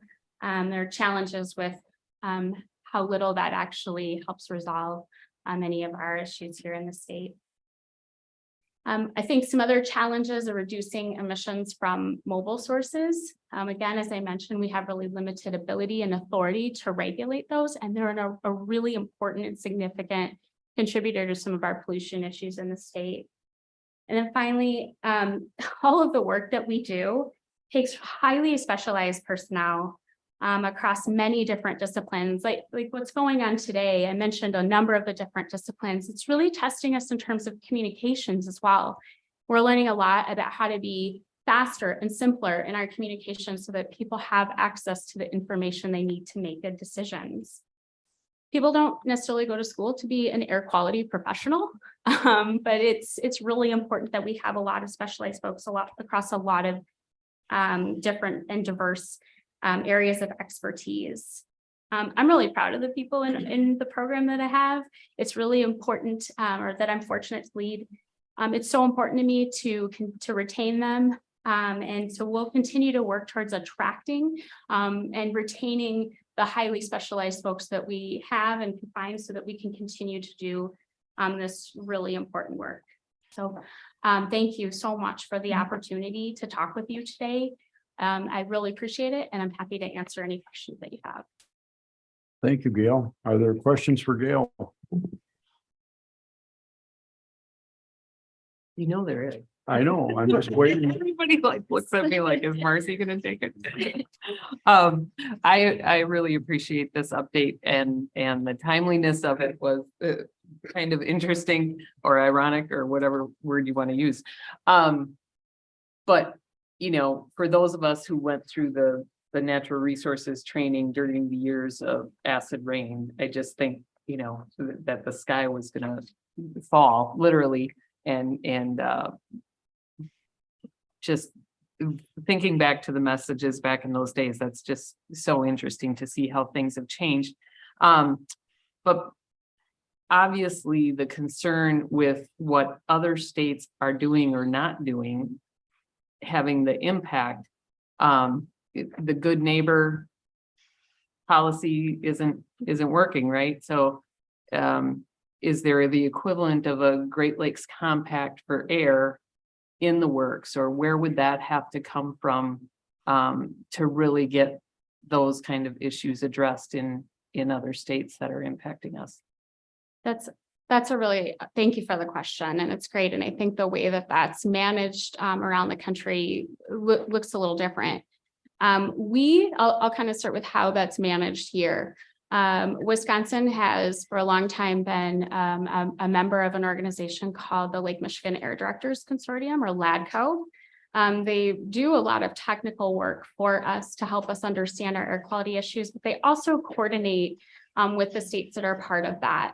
The states that are part of LADCO currently, besides us, Michigan, Illinois, Indiana, Ohio, and Minnesota. So it's the region basically. And we do have that venue to work together to explore some of the issues that are impacting us, do a lot of technical work, and LADCO really helps organize a lot of that. They currently went through a process to better understand some emissions control strategies and what would make a difference. So it's some of the ways that we try to coordinate, at least in this region, on some of this work. Out in the Northeast, they actually some time ago formed the Ozone Transport Commission, where they actually kind of work together as one body to manage in a way kind of similar to what I think you're asking about, you know, to kind of manage as a whole region. So yeah, there are a number of different ways that folks have looked at that. Here, we're primarily managing that through technical work and greater understanding, and having that venue to work together through LADCO. Thank you. Other questions? I have one, Gail. You talked about the potential for a new fine particulate respirable standard. We're suffering through this smoke invasion here the last couple of days. The measurements of that obviously is going to be in violation of potentially of the ambient air standards. In the past, when we've got ambient air violations, there's usually an implementation plan that drives how do we make the air quality better. And that has implications on development and existing sources, and it just rolls on out that it's a significant impact on communities. How do we deal with a natural event like these wildfires bringing in smoke from out of state and causing us to potentially violate ambient air standards and suffer the repercussions of that? Yeah, there is a process for that. It's called the exceptional events rule. So we consider this an exceptional event, something that we can't control and something that's happening to us that we should be allowed to consider, especially today. We're very concerned about the health impacts of what is happening today. But down the line, as you're noting, this is going to have regulatory significance, and we might be held to some, different standards or different requirements as a result of this data. There is a process, again, called the exceptional events rule, that can help us take a look at that data and make a demonstration to the Environmental Protection Agency that this data should be excluded from the regulatory record. Again, important for us to note this and to work with this right now as a health issue, but not something that we could control. So maybe should be excluded from the regulatory record. There has been a lot of conversation over many years about the exceptional events process. So if you think about states out west, they experience a pretty robust and growing wildfire season each summer. Not so here.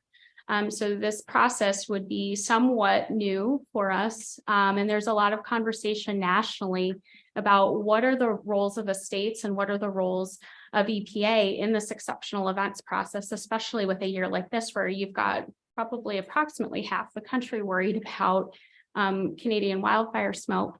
And we've yet to really see the bulk of the wildfire season out west. So I think there's going to be a lot of discussion about how to take this very onerous process, as it should be, because you're talking about the exclusion of data that makes a difference to people's health.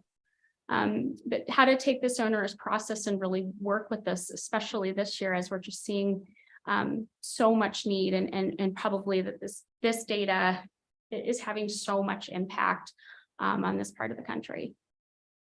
Thank you. Stay tuned, more to come on that for sure. Any other questions from the board? Thank you very much, Gail. Very timely presentation. Okay, that is the last of our informational items. We're on to item 7 on the agenda, Department Secretary's Matters. Thank you, Mr. Chair. 3 items for your consideration. The first is an action item, and it relates to department retirements. I'd like to congratulate Mr. David L. Heath, the Fisheries Management Program, 38 years. And secondly, Miss Sharon L. Helt with drinking water and groundwater, 46 years. And we are asking our chief counsel, our general counsel, to just make sure there were no child labor laws violated in this recognition. We request a motion to approve these recognitions, Mr. Chair. Thank you. We have a motion. So moved. Got a motion to approve. Is there a second? Dylan seconds. All those in favor? Is there any discussion? I just amazed. 46 years. Awesome. Thank you for your service, both 46 and 38. Very well put. Any further comments? All those in favor signify by saying aye. Aye. Opposed, say no. Motion carries. Thank you. Thank you, Mr. Chair. The second item is to ask if there are any questions as it relates to the real estate transactions. Just on the handout of the stewardship expense and balance, if I may, sorry. Would somebody else recognize? Is that the June, July? It ends with the fiscal year, or does that carry over? Let me ask Mr. Jim Lemke to come to the podium. I got in trouble the last time I tried to get over my skis, so I learned my lesson. Thank you, Deputy Secretary Little. So the question, Marcy, was, does the fiscal year end June 30th? And the answer to that is yes. The new fiscal year for the department begins July 1st. With specific to stewardship dollars? Yes, so. Okay. Yes, exactly. Thank you.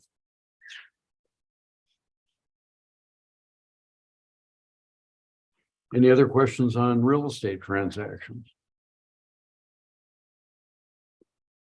Okay, thank you, Mr. Chair. The last item is really a follow-up item, a request that was made by you after the May meeting. So I'm prepared to share with some information that was learned as it relates to Crux Meadows Wildlife Area and water level management. At the May Natural Resources Board meeting, individuals participated during open forum to share their concerns regarding water management at Crux Meadows Wildlife Area flowages.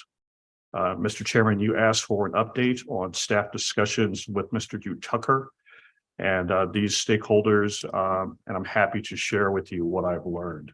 At the top, first and foremost, the department is very empathetic and also sympathetic with the hardships endured by the residents of Westmoreland, or I'm sorry, West Marshland. And we remain committed to continued communication and collaboration to resolve this issue. As you heard from the comments during open forum, this is not a new issue. Since 2018, the department has engaged in numerous discussions with the stakeholders, supported a site-specific study by the U.S. Geological Survey to better understand the issues and the science that are driving these complaints.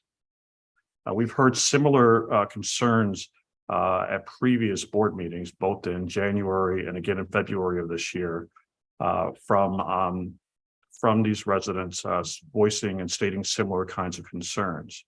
At that time, after the February meeting, staff responded by adjusting the water levels at Dike 6.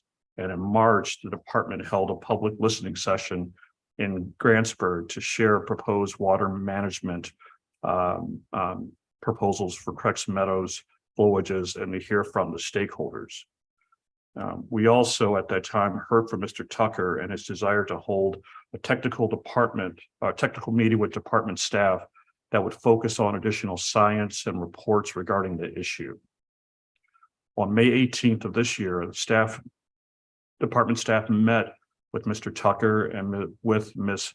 Carrie Harder on site at Creeks Meadows Wildlife Area, during which the department staff listened to their concerns yet again and discussed their concerns around water level management as well as water quality. We engaged in several conversations before, during, and after the field tour that was arranged by Mr. Tucker. The department has also engaged Dr. George Kraft, an objective third-party technical expert and emeritus professor in hydrology from the University of Wisconsin-Stevens Point. Dr. Kraft also attended this technical meeting on May 18th. At this point, the department is evaluating Mr. Tucker's science, Mrs. Harder's water level management recommendations, and is also awaiting the results of Dr. Kraft's report. The outcome of these evaluations will be shared as an informational item at the August board meeting, and we will include more detail on the process and the discussions that we have had to date and the science supporting the decision-making process. So with that, Mr. Chair, that concludes my secretary's matters. Thank you very much for a very complete report, and we'll look forward to more updates in August, I guess. Anyone have questions of Deputy Secretary Little on this report or other matters? Okay, thank you. We're on to board members' matters. Sharon Adams. And again, Sharon, thank you for being a most gracious host to your home community here. Been a wonderful meeting. And again, I thank you so much for being here, for seeing the Water Center in a way that is really focused on science and community and education and employment. So I acknowledge and thank the many conversations that we've had over this. Where do you choose to go in and reveal Milwaukee and its relationship with the Natural Resources Department? And I want to commend the staff, in particular, Mike Thompson, for driving towards that goal. My thought today is not an official information briefing request, but a reflection on some themes that seem to be so much in front of us. One, that collaborations really are making a difference. And I understand the difficulty of those collaborations, but I would ask us to hold ourselves as a board and as a staff, always being that a part of any report, thoughts that come to us. How effective are we working towards collaboration? It was clear that collaborations are difficult. They can take a long time, but they can produce significant results. And in those collaborations, I'm always concerned and hope that we would be concerned about how the community is being engaged and represented in those collaborations. One more thing on that, it is clear that we definitely need technical advice and data as we move forward and how that collaboration is integrated. So I may come at another time with an information briefing request, and it will probably stem out of that issue of how are we doing from area to area in our collaborations on those points. Thank you. Paul Burr. Thank you, Bill. I'd like to extend my thanks to Sharon and to this office, the Southwest region. It was very enlightening. Had a great time yesterday and love the city of Milwaukee. But next time, Marcy and I are hosting in our area. And so I'm anxious to invite all of you. We'll try to show you the best and what's going on in the most beautiful part of the state. So we're anxious to host you. But I would we're going to I think the itinerary is coming into focus, and we're going to try to educate you on some farming techniques in a part of the state that farming is a little more challenging due to our geography.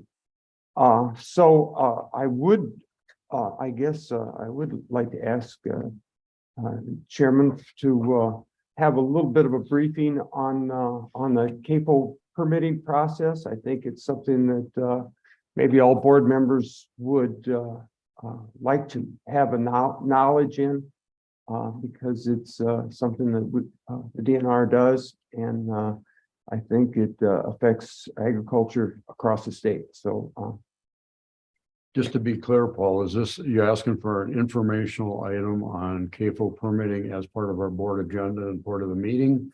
Or as a set aside standalone briefing outside of the board agenda? I think that it would be appropriate outside of the board agenda. Okay. I think that we don't need to take up too much time, but maybe as background before we go on to a large farm in our next meeting. Stevens, that's something we could work together on with staff and set something up? Yes, Mr. Chair. Very relevant information. Sure. Thank you. Any more, Paul? No, that's good. Okay. Thank you. Dylan Jennings, you're next.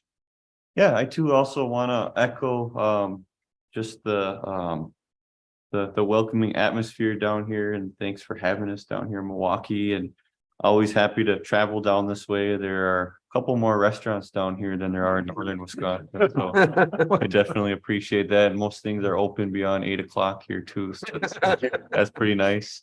So very, very grateful for that as well. And really enjoyed our time here and our really good discussions today. One thing that I was wondering about, we could get a little bit of information and clarity on some of the different applications that the DNR has. I'm talking about web apps in particular. I know we did get a couple inquiries about the Hunt Wild app that's going to be discontinued.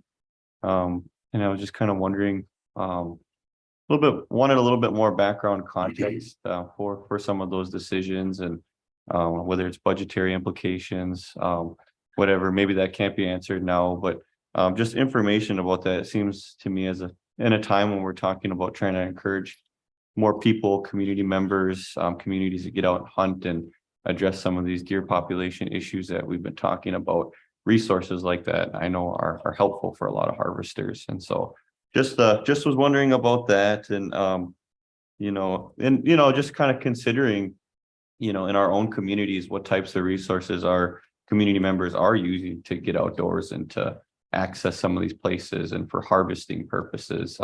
think those are all really, really important. I'm not sure what our plans are for the following meeting. I think we usually have a northern region meeting coming up in the fall. Wanted to throw it out there to potentially consider our neck of the woods. I know there was one last year up by Ashland. Kind of set something like that up, and potentially would be interested in helping organize a kind of a sit down with some of the tribal leadership up in that area. And I know a lot of them are very appreciative of the board members that made it out to the partners event and to the leadership that made it there. I kept hearing that resonated throughout the last few weeks. And so as we look to continue building more relationships with our tribal nations, it'd be nice to, have a sit down with them, talk with them, informally, whatever.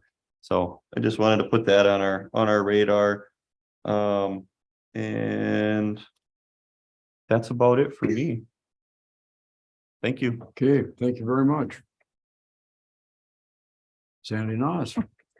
I'll step off of the partners event. I've gone twice now, and it's a really amazing event. And those of you who haven't gone, I think we have to watch, because Cheryl's watching us, how many go at a time, but it's a great event. And if you ever get a chance to go to that, I would certainly, though I love it, I would give up a spot so that someone else could go. It's just a really great way to connect, and encourage you to think about that for next year. It's usually the second week or so in June, something like that.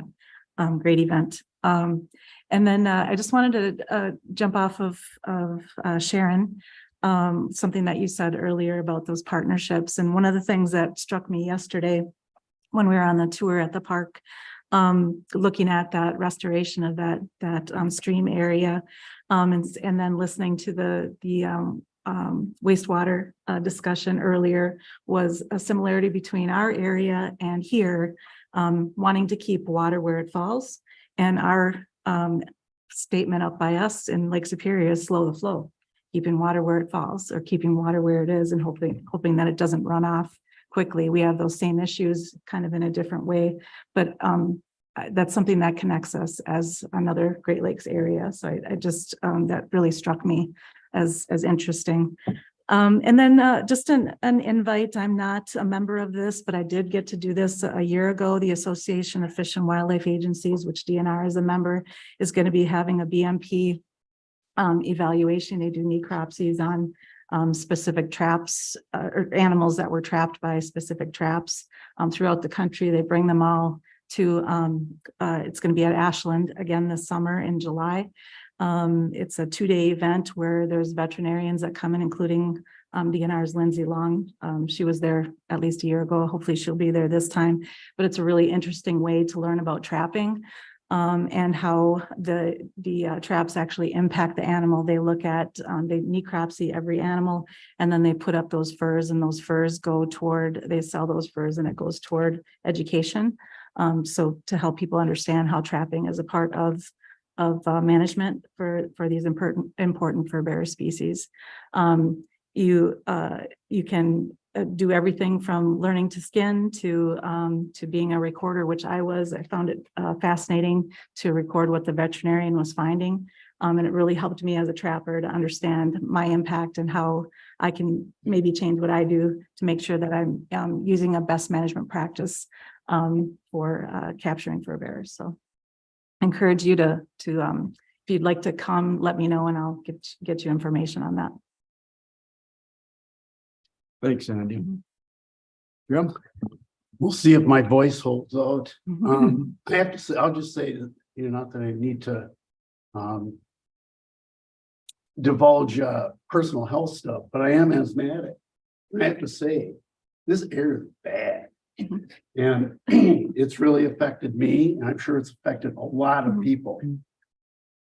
It's not that the agency can do much about it, other than tell people about it. And that's important, because there are people outside that probably should be inside right now. So I have followed those advisories and tried to stay inside. But I did want to also say that it's great to be here in Milwaukee and Sharon so welcoming and the staff here so welcoming. That's been great. And I think it's important, I think, for people and most of Wisconsinites, even though they live in the Great Lakes, don't get to the Great Lakes that often. And it's important that they do.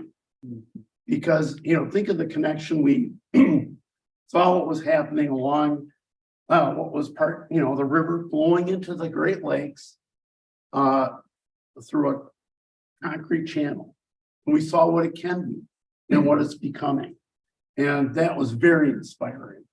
That so much can happen in a built-up environment and still try to protect the resource that's so important. So this was a great event. And just lastly, I want to reflect on our Deputy Secretary's comments about Crex Meadows. It was just at the last meeting where, we asked, well, can we engage with these folks and see if we can come up with something? And a month later, we've got a response. That's remarkable. And a tip of the hat to the agency for engaging, even got Professor Kraft out of retirement to help out.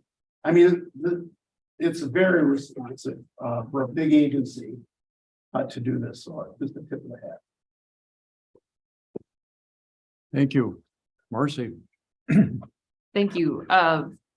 Similarly, I add my thanks and the thanks to the staff and Mike and Lynn for taking such good care of us. Such an interesting tour and so great to see this city.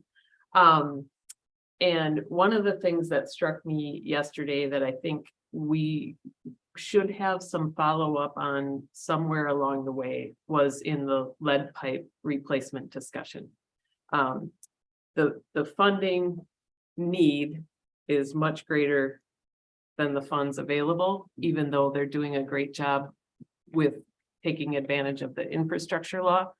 And also on how the decisions are made of urban and rural and who gets that shortage of funding. It's, the lead pipe discussion is just, similar to what we talk about with water quality or air quality on impacts of health. We know the impacts of lead on our young people. So I hope we can have some follow-up at some point of how that's getting addressed and if there's anything we're not thinking of as far as bringing resources together to get those kind of issues taken care of throughout the state. We do not want to pit a city versus rural on things that are just so fundamental for water quality. So that would be my request for a follow-up at a later date when we get all the infrastructure law grant applications submitted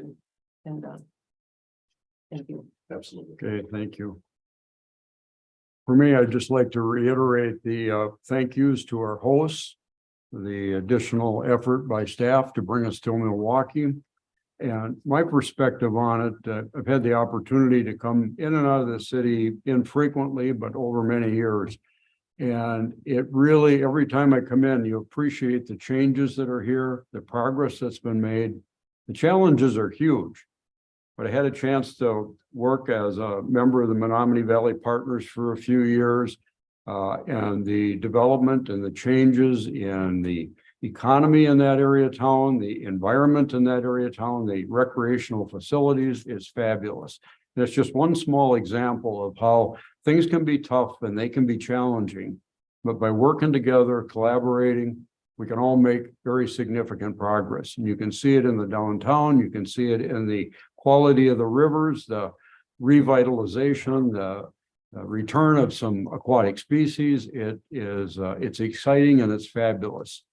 The challenges ahead are significant, but they aren't any more difficult than the ones that were there 10, 20, 30 years ago that are dramatically different now. And I think, again, if we can all retain this collaboration, as Sharon so eloquently has stated, and keep an eye on it and benefit from it, the working relationships, we can continue to make progress collectively. And I look forward to my next visit back to Milwaukee. So thank you all. Any more comments before we ask for a motion to adjourn? Hearing none. Motion to adjourn until you see us in Baroqua. All right, we have a I'll motion second- to adjourn. Is I'll there a second it. second? Paul seconds. Any discussion? All those in favor signify by saying aye. Aye. Opposed, say no. Motion